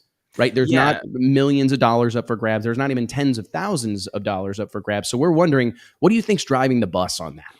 You know, it's very interesting because since the beginning, it's been really no money. You know, I'm working on an episode of the Dorkomotive Show that I'm hoping to have finished in the next day or two. That's the inside story as told by the guys that were there of the 1992 Hot Rod Magazine Fastest Streetcar Shootout, which really was the event that poured this bucket of gasoline. This little tiny community was starting to bubble up, and they had the shootout in 92, and it exploded the whole scene. And these were the guys like Mike Moran. These were the guys like Steve Johnson, that these are all street racers that were going drag racing, and they had these street cars. So, and they gave them jackets. There was not a dollar to be made. You got a jacket for making the top 10. And if you won the thing, you got a jacket that had a 1 on the back. That was pretty much it. And Drag Week's still the same way. I mean, Drag Week doesn't pay a dime. You know, it's literally just payout to a jacket. And, you know, Rocky Mountain Race Week has payouts, a sick week. You know, I think those guys are doing some stuff on that front as well. But this whole thing, as you've mentioned, has turned into a whole scene in and unto itself. And I think it's the bastion of the home built hot rod. I mean, yes, you have the unlimited cars and you have the stuff that's just outlandish and audacious and just lunacy, but the majority of these cars, like 99% of the cars you're going to see compete at Sick Week, at Hot Rod Drag Week, at Rocky Mountain Race Week, at the Summit drags, they're home built. And they're home built with the sweat, blood, and tears of the guys that build them. And the motivation isn't to make money. You know, that's I think you got to look at that from the start. I think the motivation of somebody trying to build a car that'll run 8s and go 1,000 miles without blowing up isn't to make the money back on the car. It's to do it for personal achievement. It's the same thing with racing on Bonneville and the Salt Flats. You know, land speed racing doesn't pay a dime, doesn't pay a dollar. You got guys going 400, 500 miles an hour at Bonneville for nothing other than the fact to say that they created something that could do it. And the drag and drive thing is very much built on that same ethos. It's pretty amazing. And to me, in a lot of ways, it's like one of the most pure forms of the sport left, because it's not a bunch of guys sitting around crying about the payout. You know what you're getting into when you show up. And the idea is that you're going to leave with either a feeling of great achievement, or you're going to leave with the idea that you will do it next year and you will finish next year, or you will figure out what went wrong with the car and you will fix it and make it better. So it very much is a completely different mentality than a typical drag race mentality. And I'm not saying that's a wrong mentality. I'm just saying this is a 180 out on the typical drag racing approach. It 100%. And I think it's a magical thing. And oftentimes I wonder if this speaks to that identity crisis kind of thing that I've talked about in the past with drag racers, is that's who almost all of these people are at their core. Right. I mean, I'm sure there are some like enterprising folks that have entered into the sport of drag racing and seen a business enterprise or like seen an opportunity for sure. But I do feel like even at the highest levels of our sport, I mean, we hear it all the time when we talk about Steve Torrance.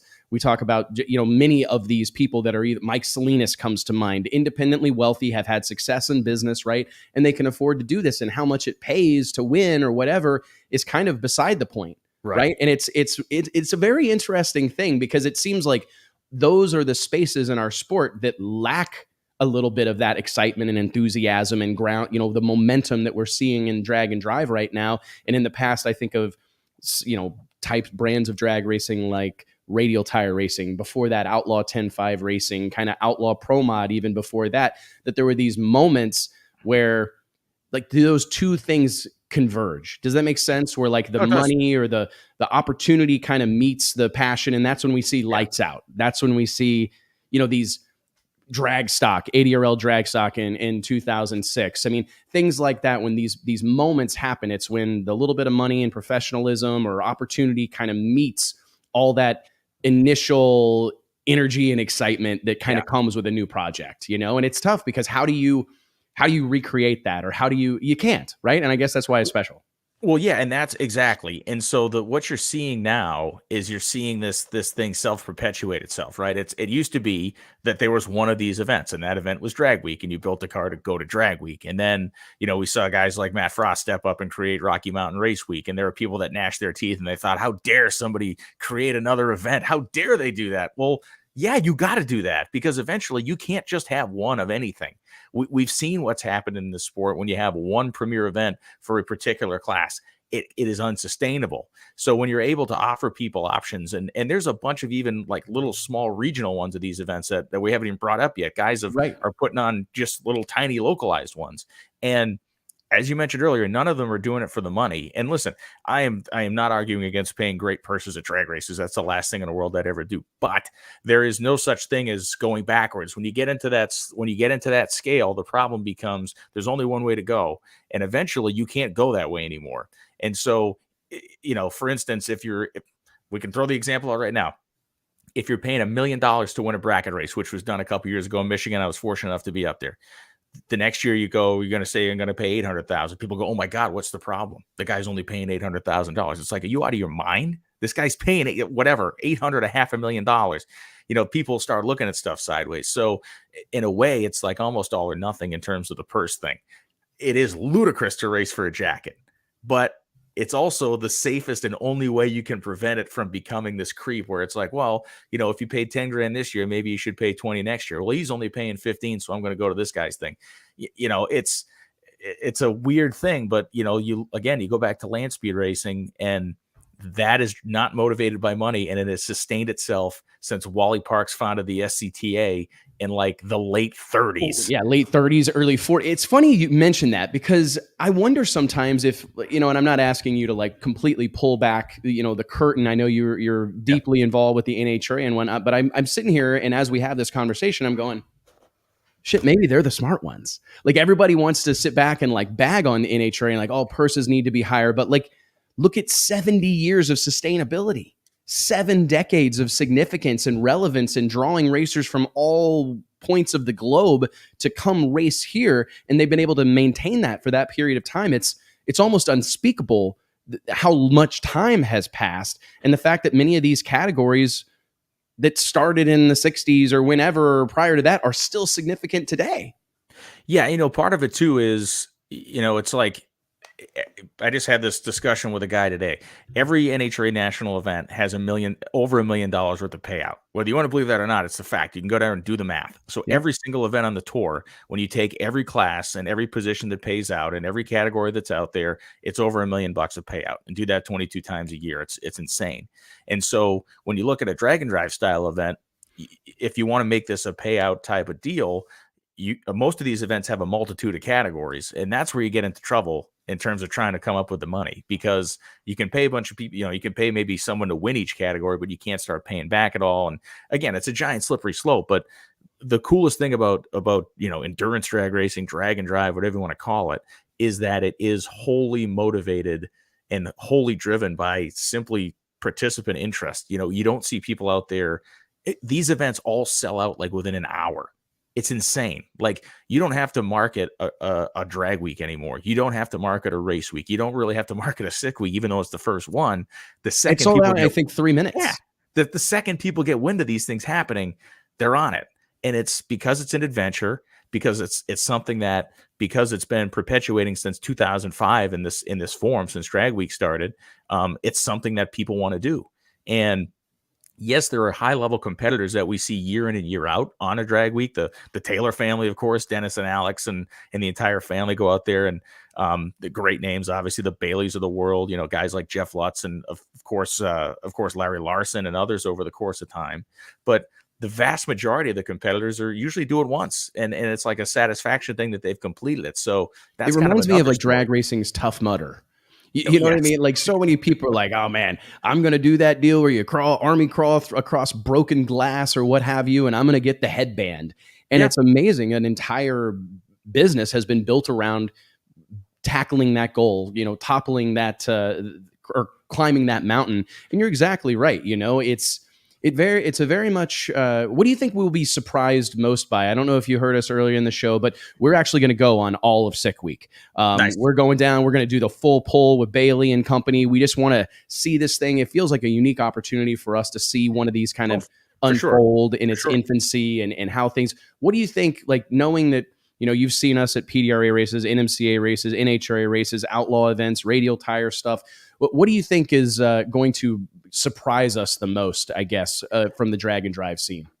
The grid of the competitors. I mean, I was at the very first drag week. There were 36 cars there in 2005. It was a one-way trip. It wasn't a circle. We started at Kansas City International Raceway, and we ended. God rest its soul. Yeah, and we ended at US 131, and then you had to figure out how you're going to get your truck and trailer. I mean, it wasn't a circle; it was a one-way trip, which was even more kind of mind-boggling. What you're going to be impressed with, in my opinion, is just once you get 400 or 500 miles away from your trailer and your truck, and you have one way back, what people will do to figure out how to make that happen, or what they will do to try to actually make competitive passes. I mean, you will see people with pistons and rods out in the Walmart parking lot. You will see people welding their stuff together on the side of the road.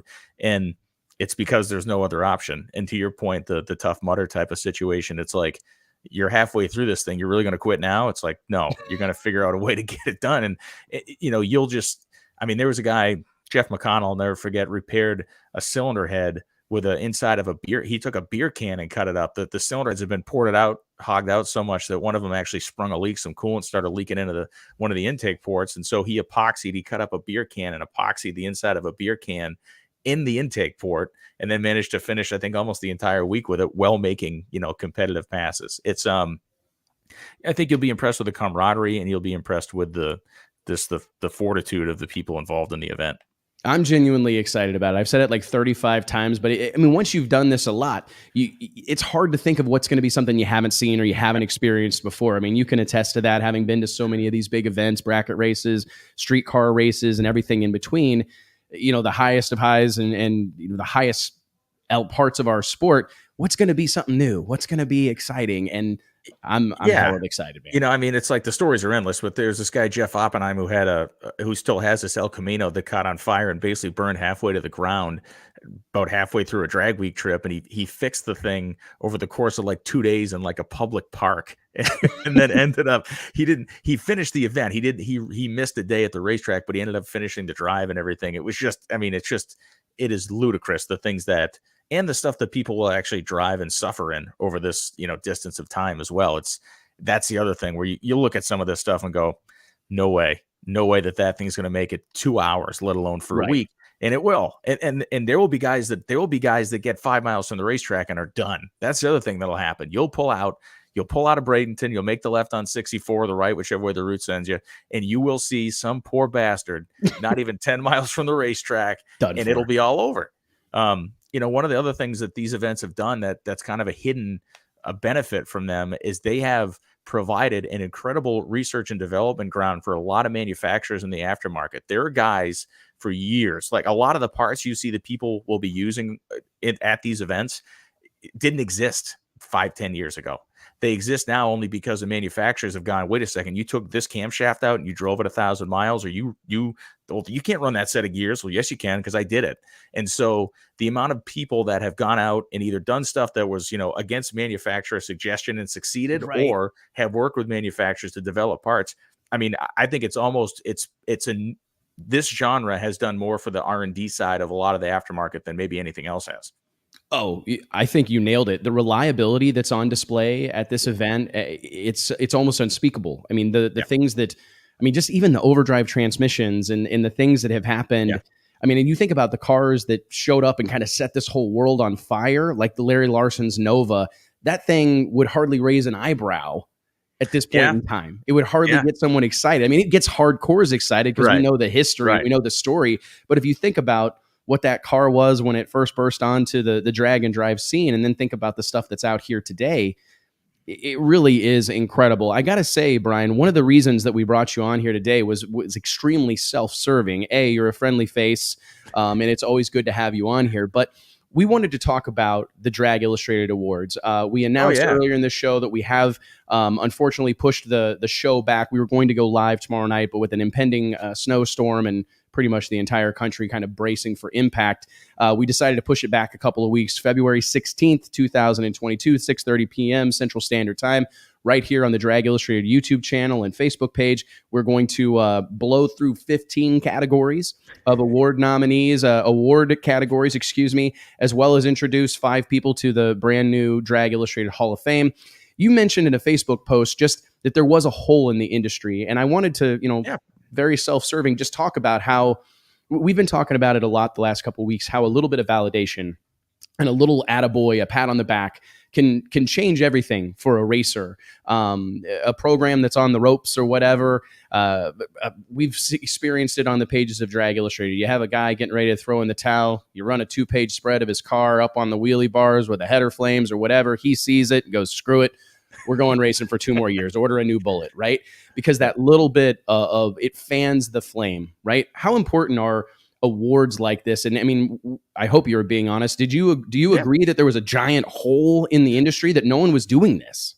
Yeah, and the reason there was a hole, of course, because people did do it for so many years. That ultimately it was the CarCraft All-Star Awards that existed for the better part of, I think it was 30-something years, were the standard, right? They were, if you won a CarCraft All-Star Award at any point in the sport, it was something that you were known for the rest of your career. They had Mechanic of the Year and Driver of the Year, Sportsman.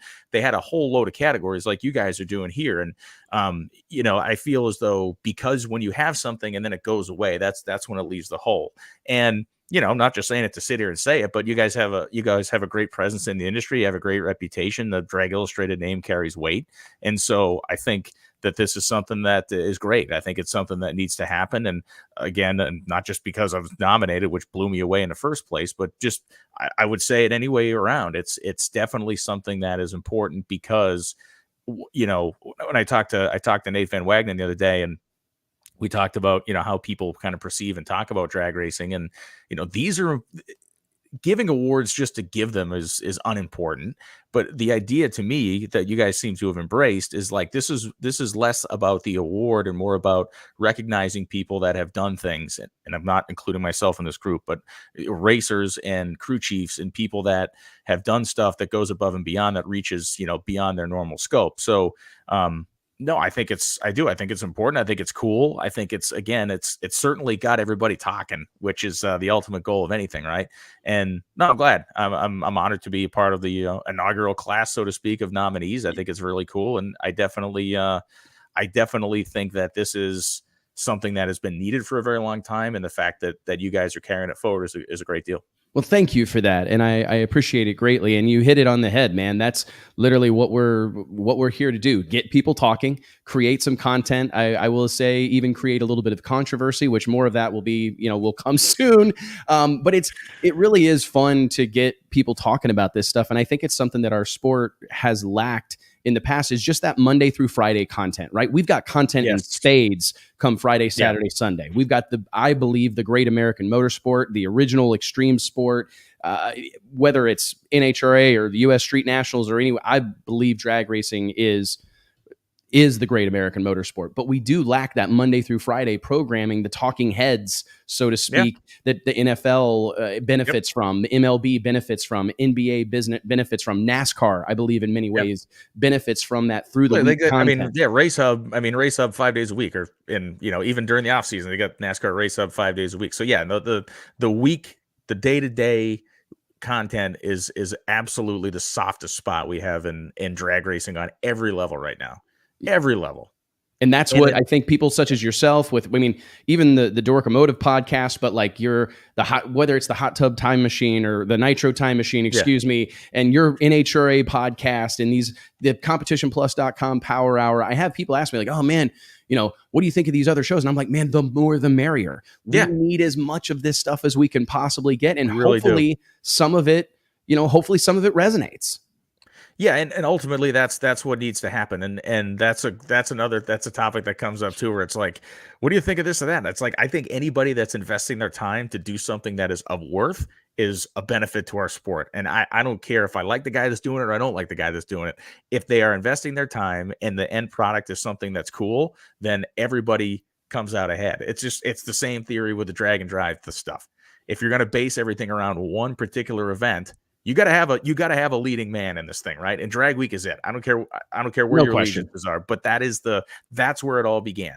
So you have that event, and you have all these other events that are springing up, and ultimately it keeps the health of this whole thing alive.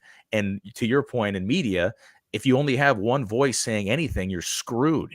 You need to have as many voices as possible saying this stuff. And ultimately you want those voices to be professional and good, and at least, putting the right effort forward. But yeah, the more people talking about this stuff, the better off we all are.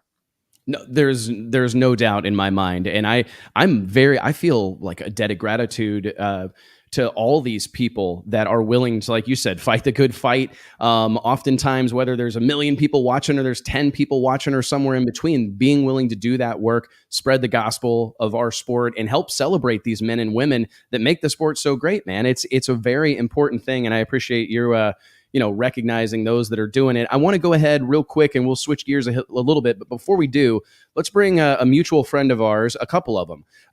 JT, bring the man of the hour who just made some big news last week, going out on his own, changing the game, media powerhouse here in drag racing. I think a mogul in the making, the one and only Elon Werner. What's going on, Elon? Oh, two of my favorite people right here. I got to be honest. Well, and hey, first of thank all, you for that. Let's give a shout out for Brian for being so self-deprecating about, oh, thank you so much for including me in the Honor Drag Illustrated Award. Come on. Oh, dude, I know. Like, you're the first name when we start talking about ambassadors for the sport of drag racing. I don't know that like 6 seconds went by that they were like, Brian Lones. Obviously, it's going to be something else, but then it'll be the Brian Lones Ambassador Award eventually. You know what? I think it may well be, man. One of the things... Again... they gave Prudhomme the first Lifetime Achievement Award, and then it became the Don Prudhomme Award. So I think it's only fitting. Hey, man, I kind of like the way this is trending. We're going to have it's like rosy cheeks here. Elon's acting like he owes me money. I mean, I come on, man. Hey, I mean, you're kind of a Boston area guy. I'm just saying, I'll do whatever you need me to do, Mr. Lones. Well, hey, I want to talk just about the value. And this is a conversation that I've had with my team, is that let's not lose sight of the value that's being provided by these DI awards, because I'm curious, Elon, if you can touch on this. You represent many of the biggest movers and shakers in our sport. Your list of clients is growing daily, it would seem. How important is it for people in our industry? I think of guys like Alex Laughlin and Alex Taylor out seeking sponsors, right? Trying to grow their programs. How valuable is it to have awards like this just to add some name value or be able to talk about something? I think Brian hit the nail on the head with talking about the Carcraft Awards. I mean, that's something that you list in your list of accolades.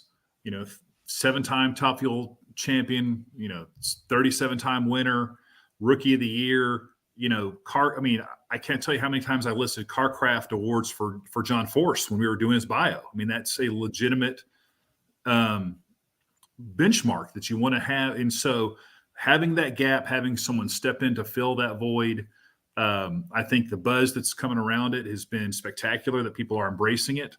But it definitely helps, I think, not just racers, but racetracks. The Motorplex, I work with them. I'm very honored to be recognized, nominated as, Track of the Year and having an Event of the Year. You get promoters, these guys are reaching out to racetracks and saying, I want to host a first-time event. And I've had a successful event in Bradenton or at, Bandamere, but some promoters are like, well, yeah, that's there. Oh, we were Promoter of the Year? A third party validated that? That has value. Now, the tricky part is how much value does it have? but I do think it definitely helps to be recognized for your accomplishments, for your involvement, for what you've given to a sport by someone, by the media, because I think it also helps, honestly, to go to non-traditional media. When you have that kind of accolade, when you can go to a local newspaper, local TV station with, here are my bullet points. Oh, you've received awards. You've been recognized by publications. That all those things are the building blocks that we all need to be embracing and really cultivating. And honestly, we've all talked about shows, content, propping people up, giving people an opportunity to rise and promote the sport. And some people are really good at it and some people aren't. But not everybody comes right out of the gate as a chiseled media veteran. It takes time, and you can go back and look at anybody's first reels. I'd love to see some of the Brian Lohnes original. No, you wouldn't. Audio, or the first time he was on the PA. I bet it was just an factory. Yeah. Coming to the lanes. And now, and I talk to drivers all the time, and as part of the media training, they're like, man, I'm not very good at interviews. And I go, that's why I stacked 9 of them up for you at PRI. Because like Tony Schumacher said, reps and sets, man. That's what Arnold Schwarzenegger always says. Reps and sets, man. The more you do it, the more proficient you'll be at it. I'm curious, and I'm going to bounce around here a little bit because it feels like a unique opportunity to have you both here as people that are like staples on the NHRA tour. With all the changes that we've had over the course of the off season, as short as it has been, what are you guys most excited about? We're 2 weeks away from the kickoff. We're going to have teams testing next week in Phoenix, and we'll be in Southern California. But before we know it, what do you think is going to be the story? Brian, I'll throw it to you first. What do you think is going to be the main storyline in 2022 when it comes to NHRA Camping World Drag Racing? I think like everything is going to evolve, but I feel like the initial storyline is, what does Schumacher look like first race? Yeah. What does Leah look like first race? What does Antron look like first race? I mean, that's where the spotlight's going to be. The spotlight's going to be on the Ron Capps, anybody that has done a splinter move, and anybody who has worked and is working with new people. Elon's got his hand shoved down his throat there for good reason. But the reality is those are the stories to me, because that's where the growth is. The growth comes from this splinter movement. And ultimately, not everybody's going to do well. Like, let's be real honest here. Not everybody's going to run out there and knock the world over. In fact, some people may, step on their unit with the cleats on at this first race. And then it's going to be who recovers from that. I tend to agree. Elon, what's your take? The biggest storylines that were the biggest story here in 2022. What are you excited about? I think they were coming out of the gate with Phoenix testing next week, and the list of gals that are testing is over 40 drivers. You're going to have 20. It's not out of the realm of possibility to say there's 20 top fuel teams. There's 15 top tier funny car teams. Yeah. There's, the youth. We used to complain about Pro Stock being the old man category. Correct. Now you've Yacht got Club. Greg Anderson and Erica Enders being referred to as the old people. And she'll hate me for that, but it's, she's much closer to Greg than she is to Camry Caruso and to, all these young people, and you got new names coming in, and, Brian mentions all those guys and doesn't mention, Austin Prock, doesn't mention the resurgence, Josh Hart, Justin. I mean, that's the thing is you literally do not have enough fingers on your hands. You got to go to your Ted Lasso finger toes and, figure it out. Who there are going to be some teams you're going to get to Brainerd, Indy, and it's going to be a knife fight in a phone booth for guys trying to get a legitimate countdown spot. Well, that was one of the me. Go ahead, Brian. And that to me is what the big freaking change is going to be, because everybody, has been able to keep a bunch of their emotions bottled up over the last few years, which is fine because really the tension level hasn't been that high. Well, that's out the window. Out the window. And out the window. So not only do we have people that have stepped off on their own and they're feeding themselves now, they're not getting a paycheck from somebody. They are the paycheck now, which is again a mentality changer for anybody who's ever been in business. And then the second element of this idea that you need to have some sort of a competitive spot, and those spots are going to be harder to come by than ever. That's when we're going to start see a lot of reality start leaking out of people, and I cannot wait for it to happen. Yeah. I have chills because that was it was something that honestly we hadn't really spent a lot of time talking about last week during our SEMA MPMC meetings. There's a lot of those companies that are involved with teams and whatnot. And one of the conversations that I found myself in was talking about how, and I don't know how you say this without it kind of smacking negative, and I don't mean for it to, but like there's only going to be a handful of those spots at the bottom, right? And there were teams out there going, you know what? The last couple of years, man, there was 4, 5, 6, maybe 7 spots for us to kind of safely slide into, gone. Like all of a sudden now it's going to be a knife fight in a phone booth, as you said, Elon, to qualify number 16, just to get on the sheet. And man, what a reminder. I mean, we've talked about how we wanted to see qualifying have more significance. That was a storyline that's existed the last several years when car counts kind of wavered. Getting qualifying back to being something that was what we remember it being, man, that's probably the most exciting thing. And the fact that it's happening, not in pro stock or pro mod, I mean, it is happening in those places. I do hope, and I believe so, but to see it happening in Top Fuel and Funny Car, man, I mean, we're not going to see, I think the days, obviously Don Schumacher his program has reduced significantly, but we're not going to be talking about DSR winning every funny car race probably ever again. And here's the thing that I think that Brian touched on is when your name's on the front of the check versus the back of the check, you have a completely different mindset. And Del Worsham had a great line a few years ago talking about John Force. He goes, if that MFer would just concentrate on racing, he would never lose a round of racing. But he's busy thinking of this, and this, and this, and this, and this. Well, that is now Ron Caps's world. That is now Antron's world. That's been Justin Ashley's world. It's Josh Hart's world. It's, to a fair amount now, Leah and Matt and Tony Stewart, those people are now, it's not just to hop in a car and go out there and then maybe get a nasty text from your team owner or have to get an ass chewing from your crew chief. It's tens of thousands of dollars, and you're looking out at 30 people's livelihoods. I'll be real curious to just see how we have some hyper competitive people, but there are a handful of people that are taking it to the next level.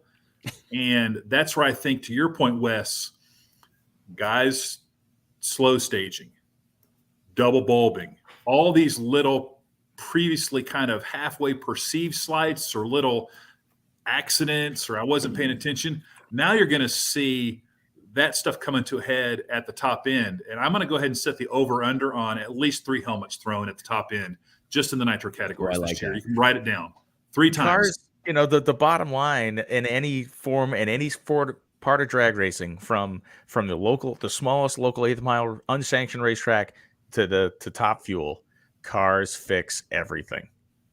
When we talk about building stars, we talk about building personalities. Cars fix everything, because these are things that should be happening naturally. And don't get me wrong, there's going to be a period this year that's going to be so weird. There's going to be this period where you're going to have to effectively deprogram yourself for everything you thought you knew for the last 5 years, because that doesn't make any sense anymore. Yeah. This idea that you can roll in the gate, and I mean this even from a fan perspective.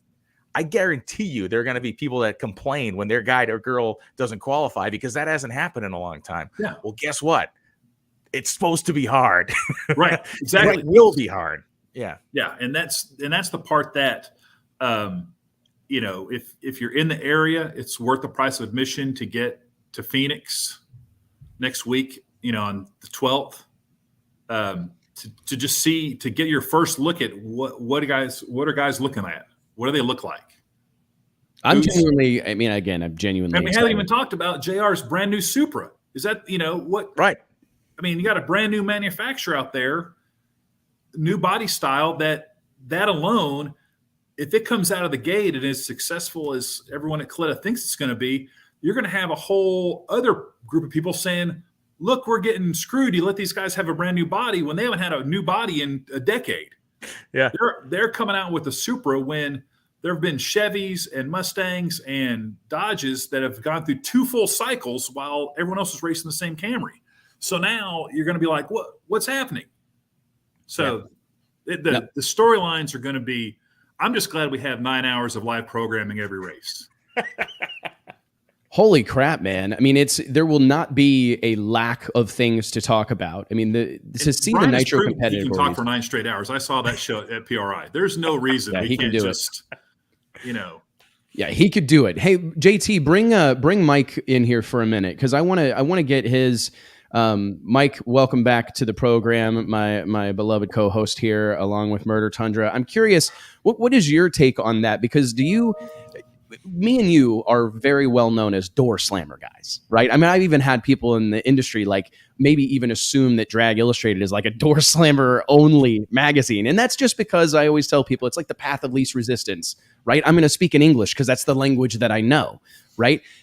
Do you find yourself as a dyed-in-the-wool door slammer guy having a little bit of newfound enthusiasm for nitro racing with all the things that we were just discussing, moving pieces, smaller teams, independent front runners, and so on and so forth? Yeah, 100%. We've talked about it in the past. All these things kind of alluded to them. But yeah, the combination of these things, I think the guys, the big thing to me, and I don't want to say it any kind of disparaging way, but when your bank account's on the line, and you've got to decide whether you're going to keep your foot in it or not, and that thing's, on 6 cylinders or whatever it's doing, I think that's going to change the sport, and it's going to change it in a positive direction. We've heard Don Garlitz talk about this a lot. If they made it so that it basically was outlawed as far as tearing up everything in the trailer every weekend, one magneto, fuel pump changes, everything we've talked about, that would help the sport. It sounds counterintuitive because all we really want to do is go fast. But I think we've gotten to a point where going fast is almost secondary. Every car's fast. We talk about these street cars. All the street cars are fast. Every one of these are fast. Speed is no longer as enticing as it used to be. It's now the drama, the entertainment, the hitching your wagon to a driver. And I think that we're going to get back to some of that. And that's what Pro Mod, that's what our roots in door slammer racing, that's what drew us to that. And I think we're going to see more of that. To Elon's point about the Supra body, the nostalgia bodies versus the modern bodies versus, pro stock changing bodies every few years. That was always something that kept me excited about pro stock, was when they had the rule that the body had to be X number of years as far as being current. And these guys, whether you liked it or not, you had to change. Like when the guys had to change from the Cutlass to the Firebird or whatever, to keep up with GM. And they honestly went backward in that time period because of the different aerodynamics. I think that for better, for worse, that brings a ton of excitement as well. And that's something that we've been missing. We've been missing car count. We've been missing rivalries. We've been missing helmets being thrown. We've been missing new bodies. And to have all that stuff coming at us in 2022 has me as excited about this season as I've been in a long time. Yeah, it's Tanner Gray was the last guy that was like a very fiery driver, right? In terms of NHRA, Tanner Gray was like the last visually fiery guy. When he red lit the year before in the championship, he red lit in St. Louis, climbed out of the car, was smashing in the roof, started walking away in his own. He spiked his Hans device into the ground. I mean, he was apoplectic. And it's like all these sanctimonious idiots on the internet, right? The same guys that sit there and they love, and listen, I got nothing against Street Outlaws, but they sit there and watch Street Outlaws, and then they're going to go, well, this kid's an idiot because he threw his, Right. No, stop it. Stop it right now. Just stop it. Because you want one or two things. You're either going to sit there and tell me that the guy doesn't have enough emotion, and then he throws his helmet, and now he sucks because he threw his helmet, but he sucked before because you didn't like him because he didn't have enough emotion. So, Right. Don Perdone would tell you, Don Perdone was not a nice man when he was racing. He wasn't there to kiss the babies. He was there to kick everybody's ass. And when he didn't kick everybody's ass, he was angry about it. And he didn't really make a lot of bones about it. So to Mike's point, yeah, this is exactly the stuff we need. And I think that the tensions and pressures that come up with a car count increase are what fixes that. And the second tier of this whole thing that no one's really started talking about yet is by the time we get halfway through the season, the way the supply chain stuff is as it is, you cannot race like you've raced in the last few years. You cannot go out there and pitch the rods out of your car 3 motors a weekend because you're not going to be able to get blocks. Like bottom line. at some point there is going to be a real severe pinch on this stuff, and that may come in the form of clutch discs. You know, you may have to be a little bit more judicious with what your clutch management is. You certainly might have to be a little bit more judicious with how you're using parts if you're chewing the stuff up all the time. So, Mike, to your point, teams may be forced to race differently in order to be more conservative, just to keep the stuff on the trailer. Yeah. Well, don't you find it interesting, like pairing, what a moment in time? Because there have been times in the past, guys, that and Brian, Elon, we're all young, Mike, young guys, that I feel there have been times that I go, man, we missed some of the moments. You know what I mean? Like some of these really exciting, you know, the ones that everybody likes to label as golden days or the glory days of drag racing. And to think about, it's 2022. I saw a meme this morning that it's closer to 2050 than 1990. That's a hard thing to hear out loud, right? But to think about a sport that's been around for 70 years, and all the things that have happened, and to know that there's so much more to go. Like I think I felt like maybe I never got to really see nitro racing at its height, but I think we're about to see a whole new world for nitro racing. And that's not to shortchange the glory days of John Force's 10 championships in a row, damn near, and all those things, and Tony Schumacher's dominance. Don't get me wrong. There's been some heady times that we have been here for, but to think about this level of competition paired with a level of visibility, I would love to talk about this a little bit. What's on deck for NHRA as it relates to television coverage and whatnot. I mean, drag racing is more visible today than, am I right, than at any point in the past. I mean, it's incredible. So to pair that, I think so, and I think visibility, it's exciting. The upside for us is it is more visible. You have more people that are good self-promoters. You have depth of competition that, you know, my drag racing consciousness doesn't compare to the three of you guys at all. But I don't know that you've had a consistent amount of time where there have really been 8 guys in Top Fuel that you would say this guy could be the world champion. I mean, there have been 3 or 4, but to go 10, I mean, the top 10, however they finish up, you're going to look back and say, here's the race. Yeah. This is the race that cost them the championship. And that race could be the first race of the countdown, the second race of the countdown. Your spot in the countdown could be decided in the Western Swing, which most people are clinching spots in there, but that could be you could just run out of rounds. I mean, Wes and I have nerded out on how many round wins you need to get a top 10 spot, how many round wins you need, you know, historically. Well, you can throw all that out of the window with guys that are, you know, I don't think you're going to see a team run away with 5 or 6 wins in a row. You know, I just think there's this competition is just too good, but there are drivers that could do it. Yeah, I mean, and don't you think that's the cool? And I don't mean to shortchange the accomplishments of, like, you know, Top Fuel champ Steve Torrance, right? There's no denying the monument, the mammoth this man is, right, and what they've accomplished as a team. But I mean, am I talking out of turn, or am I onto something here by saying that a championship in 2022 will be different? It will mean something different.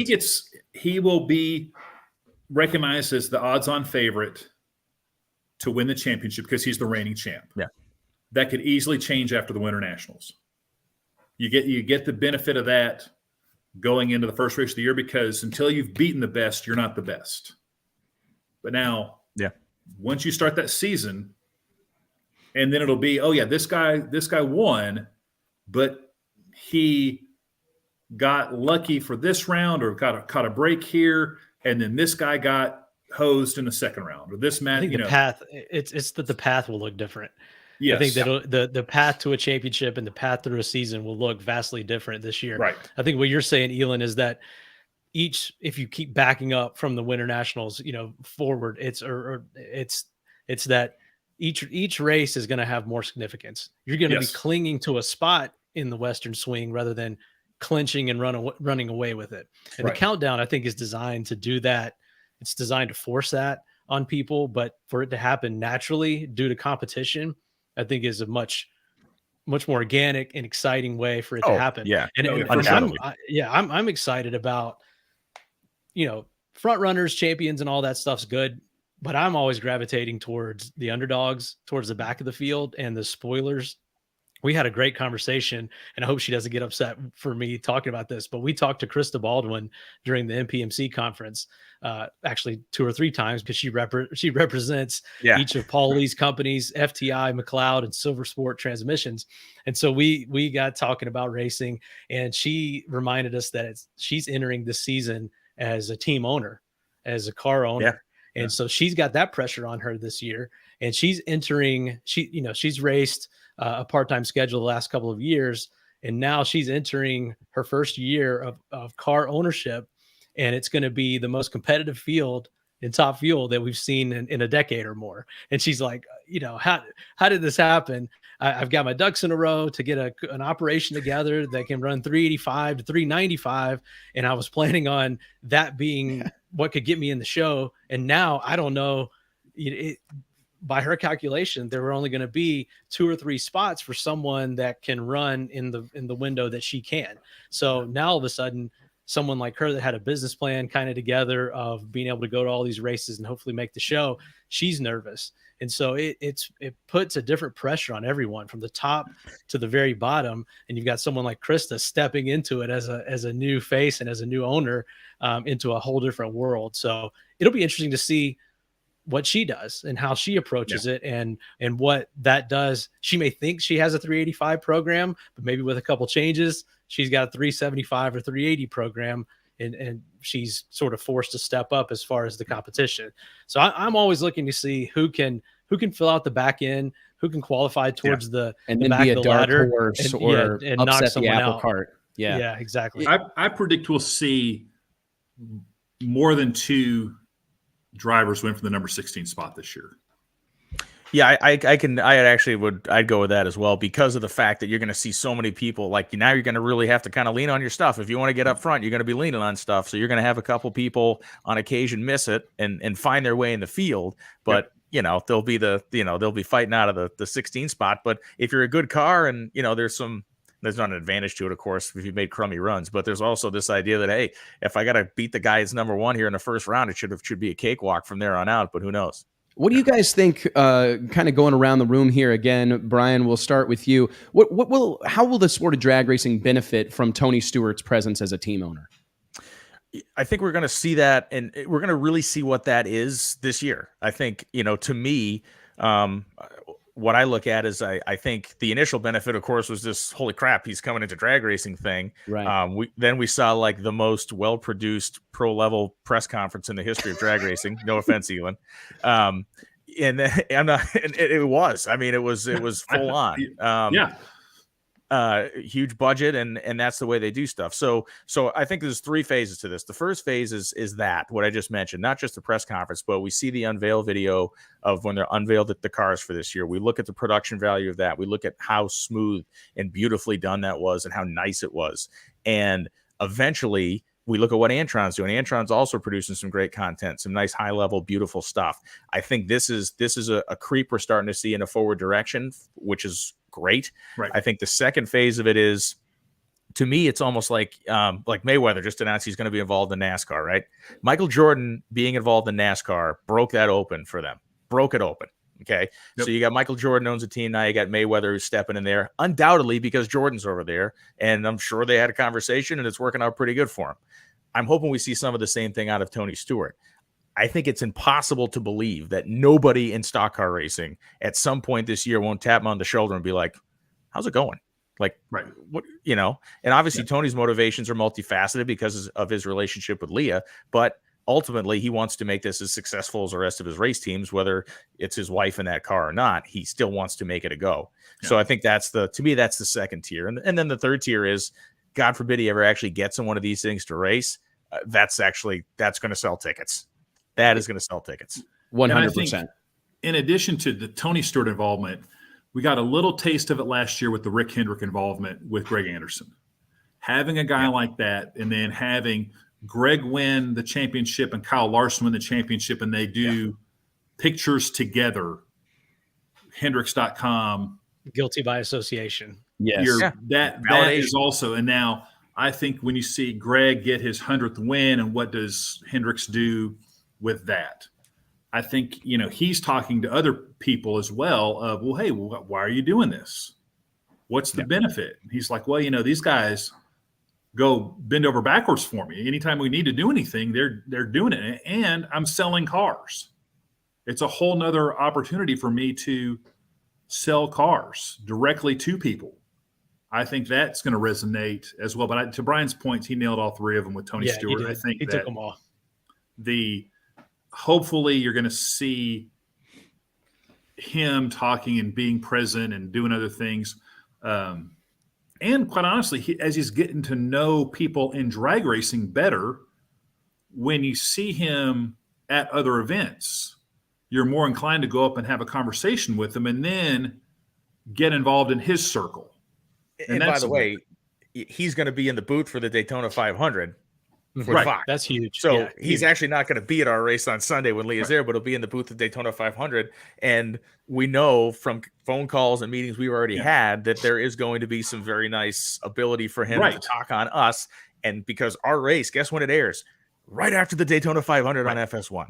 So there's going to be some ability to do that, to have that kind of reach too. And there was this idiot on Facebook a week ago or something like that was like, oh man, Tony's not going to be at the first race. This seems like a bad sign. I was like, you're a schmuck. This, as much as I would love to see Tony there, if Leah wins the race, it's a great moment. But frankly, I want to see him in front of like 10 million people telling everybody that's where he can serve us the best. Right. Yeah, that's where he serves us the most.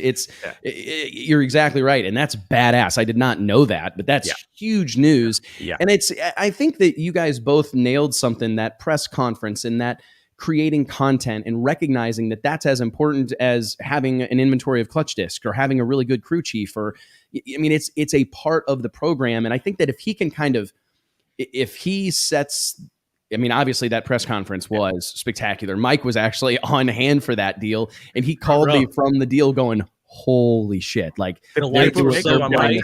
Yeah. The lights were so bright. I could feel the heat on the back, like the back of my neck and the back of my head was on fire, and they couldn't even hardly look into the lights. I mean, they brought like lights from the NASCAR track across the street or something and set them up. I mean, it was crazy.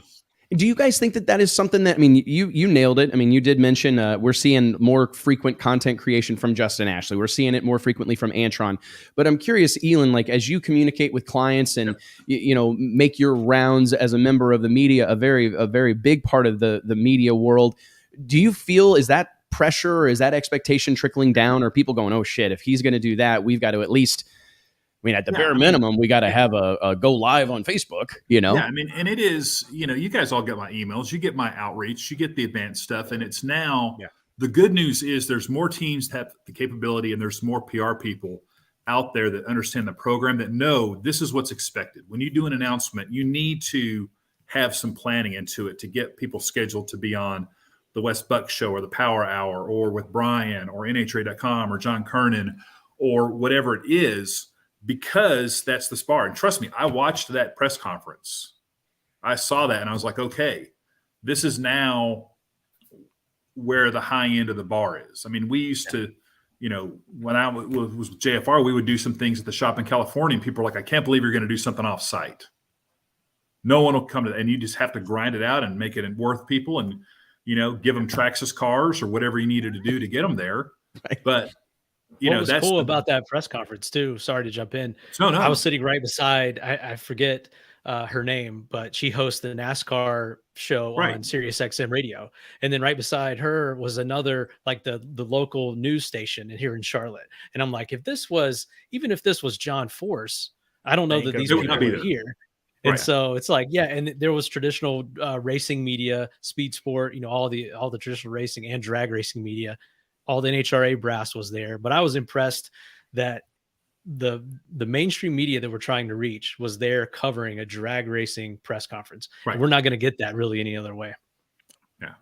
No, it's for me. I look at it, and you made a great comment there, Brian, talking about Floyd Mayweather getting involved with NASCAR. I actually saw a headline or a video on YouTube today that Jake Paul, the YouTube sensation turned boxer, is turning potentially his attention towards NASCAR as like another mountain that he would like to climb. And I love using the example of boxing because I'm an old school combat sports guy. I love boxing. I love mixed martial arts. And, boxing has really struggled for many, many years. And then you get this new outsider that shows up and he brings his fan base with him. Yeah. And now people are like clamoring to become boxers. You've got NFL players like retiring and then boxing. You got NBA players retiring and then doing these celebrity boxing matches. He brought that renewed energy and that renewed interest to boxing. And I can't help but feel like we're going to get maybe not that level of it, but I do think we're going to get a taste of that experience by way of Tony Stewart. And it's super positive. It's very, very positive. And God forbid, I mean, in a good way, we get a couple other people to follow suit, and get some. You're right, Brian. There's no possible way that in Tony's circle, he's not going to have some other team owners from NASCAR or whatever else go, you know what? I think we could make that work, especially because I may not be right, but I think that the model is probably easier and more attainable. I mean, that's been kind of the pitch of the NHRA for a long time, right? Like basically a premier nitro team, give or take, is 10% the budget of a top level stock car team. And your fan access is exponentially better. And that's one of the reasons some other guys were sniffing around last year, Rick Ware and others. And even, last year, some of the places we went, we were still kind of working on restriction, but like they're looking around going, wait, the people can just walk in. Yeah, the people can just walk in. And hang out all day.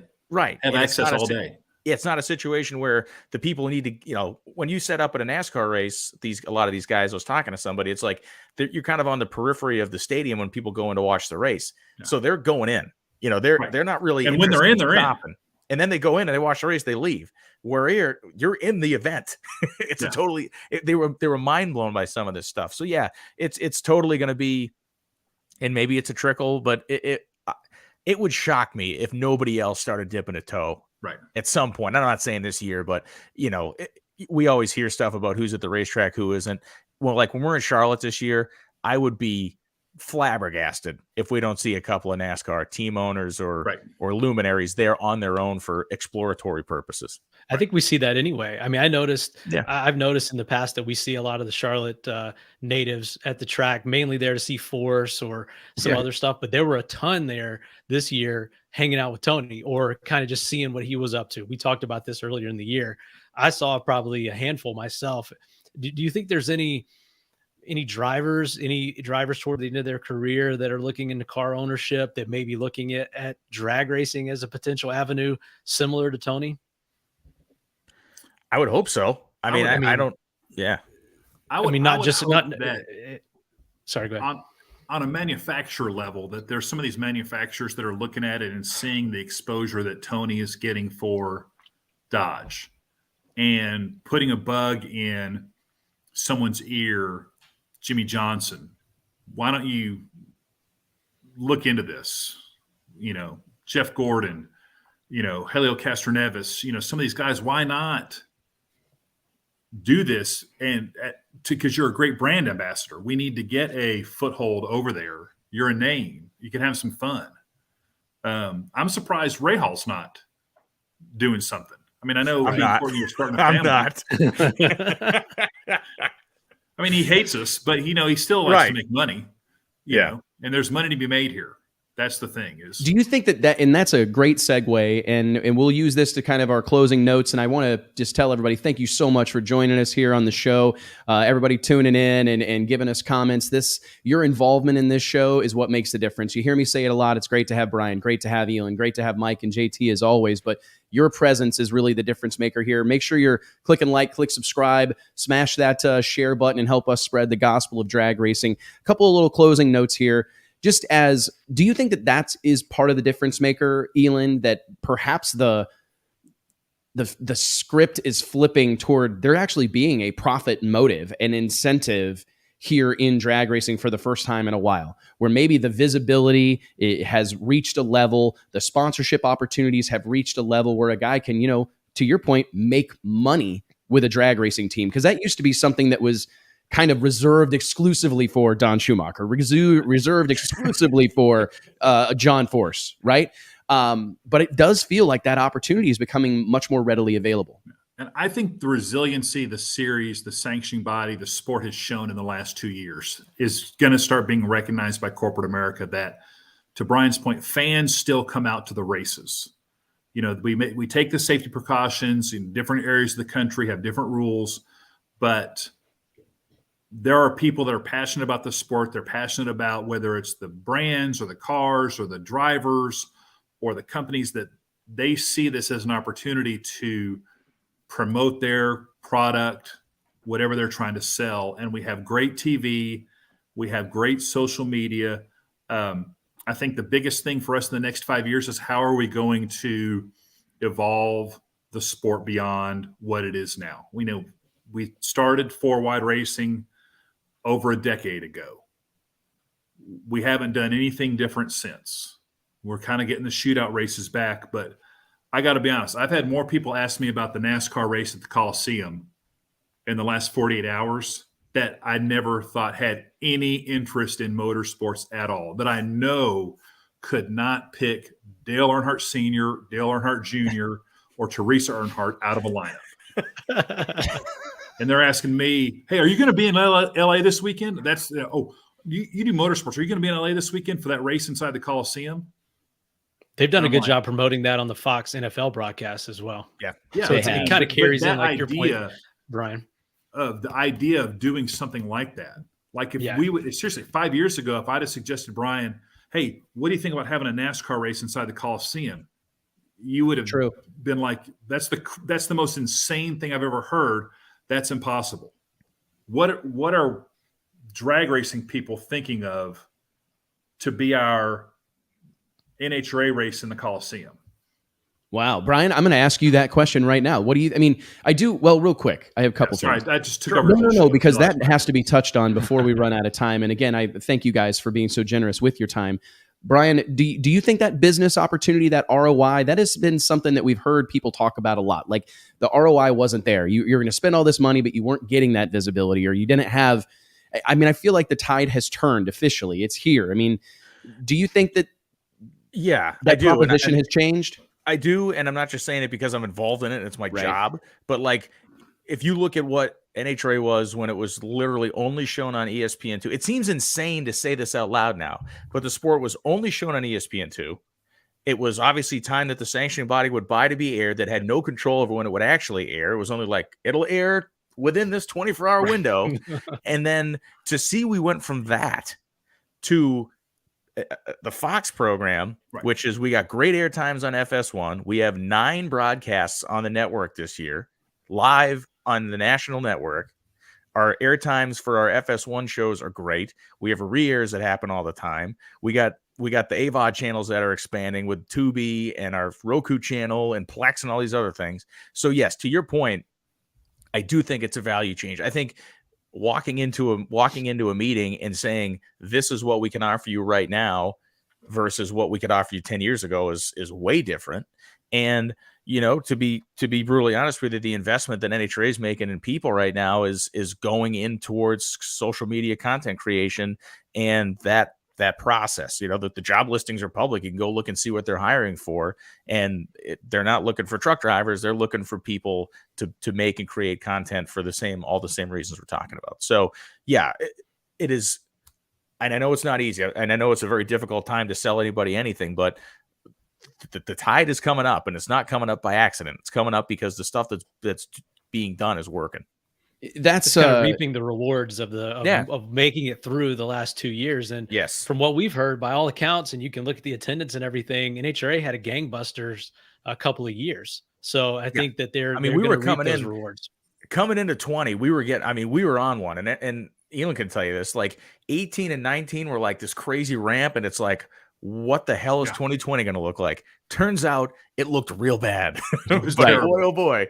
But up until March, it was looking pretty badass. Yeah. Well, and it's to your point, and I think that that's something that's not talked about enough. I've had people ask me like what my thoughts are on the last couple of years in drag racing and whatnot. And I always go back to like pride, that I was so proud of this group of people, because there was a moment when Mike and I actually arrived in Indianapolis for the U.S. Nationals, and I get there and I'd heard all the hubbub, right? Oh, they're going to take your temperature at the gate. You got to sign like 70 waivers. You got to wear a mask. They're being militant about this, blah, blah, blah, blah, blah. And I thought, like, man, are all my right-wing, hyper-conservative drag racing people going to play ball? And I remember walking onto the property, rolling through the gate there at Lucas Oil Race. Well, I guess it's Indianapolis Raceway Park now.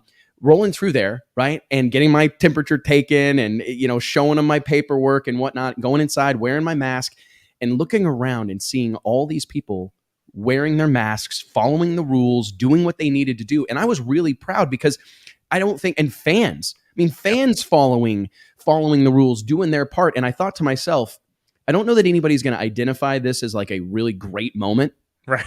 But like, this is a fucking really big deal that all these people that are like spit and chew on the ground and cussing like sailors, they're going to play ball. They're going to fall in line because they want to see this. Because they want to see this and they want to be a part of this. And I don't think they would do that to go to a Lynyrd Skynyrd concert or a Lady Gaga concert. I think that if they had to go to pretty much anything else, they'd say, screw it. They couldn't do it if they wanted to. Different. They couldn't do that even if they wanted to, because they friggin' canceled the tours. Yes, 100%. You couldn't even do it. Right. So yeah.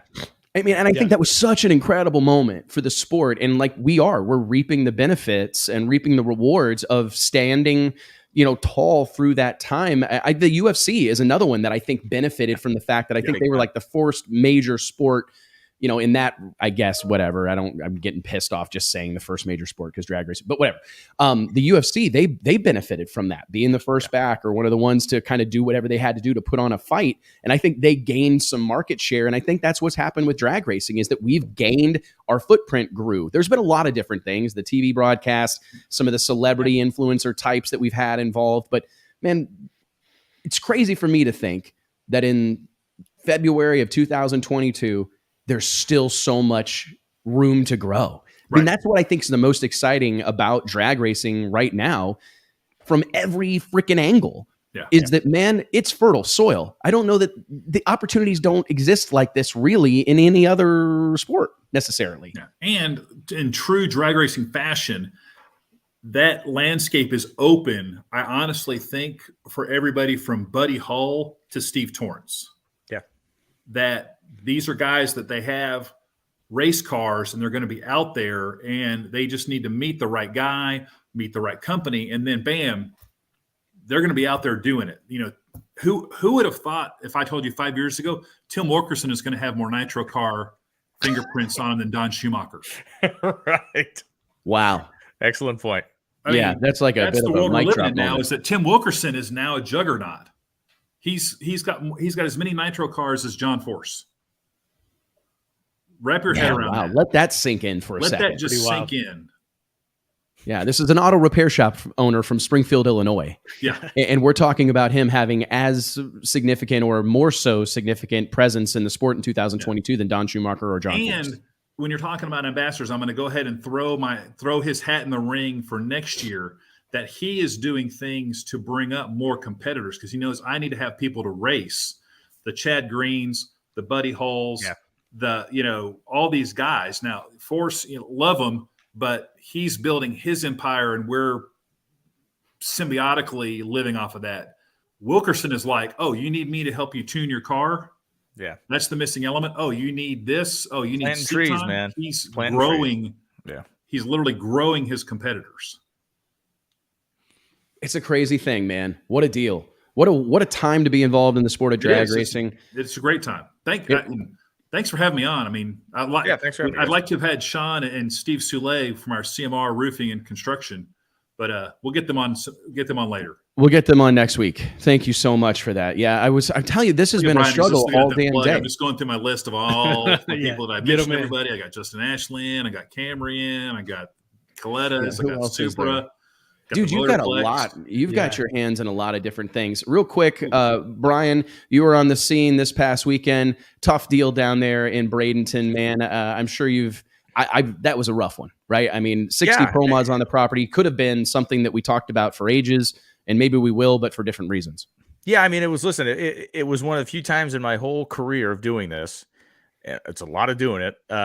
It was an unsolvable equation. It was like, usually there's a way, like Yeah. usually there's a path that you can figure a way through something, and that making that path usually gets people angry on, various levels, but you can usually get something finished or done. And this was unsolvable. And I think it speaks to Victor's character, because he didn't try to ramrod something through that he shouldn't have done, that, would have caused probably, tears and gnashing of teeth later on. He stood up in the back of that pickup truck, talked and looked eyeball to eyeball with every driver on the property. And he made a great decision. And I would say that whether I worked the event or not, it was a horrendous decision to have to make. He made the right decision. Financially, he was like the Tiger King guy. I'm never going to recover. I'm never going to financially recover. But Victor's an incredibly gifted owner. He's a very level-headed guy. And in the conversations I was having with him that day, he said, listen, we've crushed the last 4 or 5 of these, and we were due for something. And it just so happened to be a cold snap that came through. And the other thing is to think about, and that this isn't even self-serving, this is just the reality we live in. If we had raced on Sunday and some guy had kicked an oil line off and driven the tree over, they would have blamed the racetrack. There was zero win situation. The fact that everybody left there with an intact race car on that day, and nobody starting their season off, from that event, nobody starting their season off with a wrecked car. It was such a selfless move. Sometimes you have to keep these racers from themselves. Because if they'd have raced if he would have allowed them. Or you could have paved the thing with razor blades and set it on fire, and some guy would be like, I'm in. Yeah. And that's the thing is, guys are probably out a couple $1,000s, travel expenses and whatnot, but no one's out $150,000 race car. Right. Yeah. Or worse. Or, And I think a lot of as a track promoter, I was watching that and dying a little bit inside, but that's just the cost of doing business. You take, like I said, you take your 4 really good years, and if you're smart, you carve off a little bit of that money for the rainy day fund. Yeah, because there's going to be one. Eventually, it's going to come. There was a lot of anger or disappointment, or whatever you want to say, on social media about this event and about the canceling of it. And I think that is mainly because of the anticipation for it, or the hype around it, and how excited everyone. It's like the highest high to the lowest low because it had to get canceled. Right. So I kind of take that in stride. If I'm Victor, if I'm any of the racers, anyone involved with that, you got to take it in stride, because if no one cared, you wouldn't have seen all that. Right. All that anger and bitterness or whatever on social to your media. point, it's the anticipation. It's also the fact that a month ago we came off, which I don't think is overstating. We came off one of the greatest pro mod races that has ever been held, right? So no question, the whole thing where it can only get better, and it turns out it actually sometimes can't, because the Mother Nature won't. And listen, you had Jimmy Bradshaw and Tyler down there, and those guys worked their ass off. I mean, that's the thing. It's like they went into the toolbox of every single thing they could possibly do, and it's a place where it never gets that cold. I mean, it was 500. The worst air we had on Saturday was 520 feet under. The worst air we had. The worst air we had. So, yeah. But I just wanted to make sure we touched on it, man. It was cool, having you there. And I think that being able to hear, and I had conversations with Victor. He said something very similar to me. He said, man, we've hit a lot of home runs down here in the last few years, so to take one, it's okay. We're gonna have to take an L every once in a while. And but I do think it was handled as gracefully as humanly possible, to be honest. And I mean, hey, I think the whole world, we threw Victor's name in the hat for promoter of the year for a reason. We threw that track in the hat for track of the year for a reason. And that event, the Snowbird Outlaw Nationals, in the hat as race of the year for all the reasons that you just explained. And it's what did Clay Millican tell us here on the show that one day? No fame, no blame. I mean, when you have that much spotlight and hey, it's part of it, man. Yeah. So, hey guys, I just want to tell you, thank you so much. I'll cut you both loose. Elon, Brian, thank you so much for joining us. We will be talking to you guys again soon. And I guess I'll see you in a couple of weeks. Yeah. See you guys. Thanks, guys. Talk soon. Boys. Holy crap, Mike. We covered a lot of ground there, dude. Yeah. Good to have those dudes on. Don't you think? I honestly think that I thought about that this actually a lot. knows what they're talking about in racing. Yeah. It's good to have that. I mean, instead of me, you, and Murder Tundra on here rambling about nothing. JT, bring yourself back on the show. I'm missing you, buddy. Oh, no, I was genuinely missing you. I do think we need almost more. I want to encourage that. I appreciate those guys, because I think that that's something that we need more people doing, right? Like I was this morning, and as we were kind of planning for this show late last week and early this week, it's like, man, we need to lean more on these media types, more on these personalities, because it's great to have racers on here, but man, you know, they're serving a lot of different purposes, and it's tough for them to always shoot Most of themselves. Yeah. It's mostly themselves, but to have those guys come on here and participate in these talking head conversations that we want to see more of, it feels like a victory for all of us, man. So, all right, let's throw it into a little bit. I don't think any of us have cocktails today. No, and you had a long show. This is a long show, so I think we can shut her down and live to race again. I do want to remind everybody, Wednesday, February 16th, 2022, live broadcast of the Drag Illustrated Awards, the first ever, the inaugural Drag Illustrated Awards. We're very excited about it. We've got everything from Racer of the Year, Sportsman Racer of the Year, Outlaw Racer of the Year, Tuner of the Year, Track of the Year, and everything in between. We're also going to announce our first 5 Drag Illustrated Hall of Fame inductees, which I think initially I wasn't as excited about that as I was the awards, but it may be flip-flopping, because as we've created some of the content around our Hall of Fame inductees, I'm like, man, this feels long overdue. We're putting the magazine together right now, and I was putting together the photos for that section and got some good ones. It's going to be almost need like 30 nominations the first year. Yeah. I thought about that, and then you can't, right? You can't. And I think if we stagger it, it's going to give us a little bit more runway. It's kind of like it's kind of like paying $1 million. If we would to put 30, 40 people in here, next year would be like, okay, who do you think we should put in? So we've given ourselves some runway here, some room to grow, and I'm excited about it, and I appreciate all your guys' hard work. Mike, we got to get you back to work on the magazine.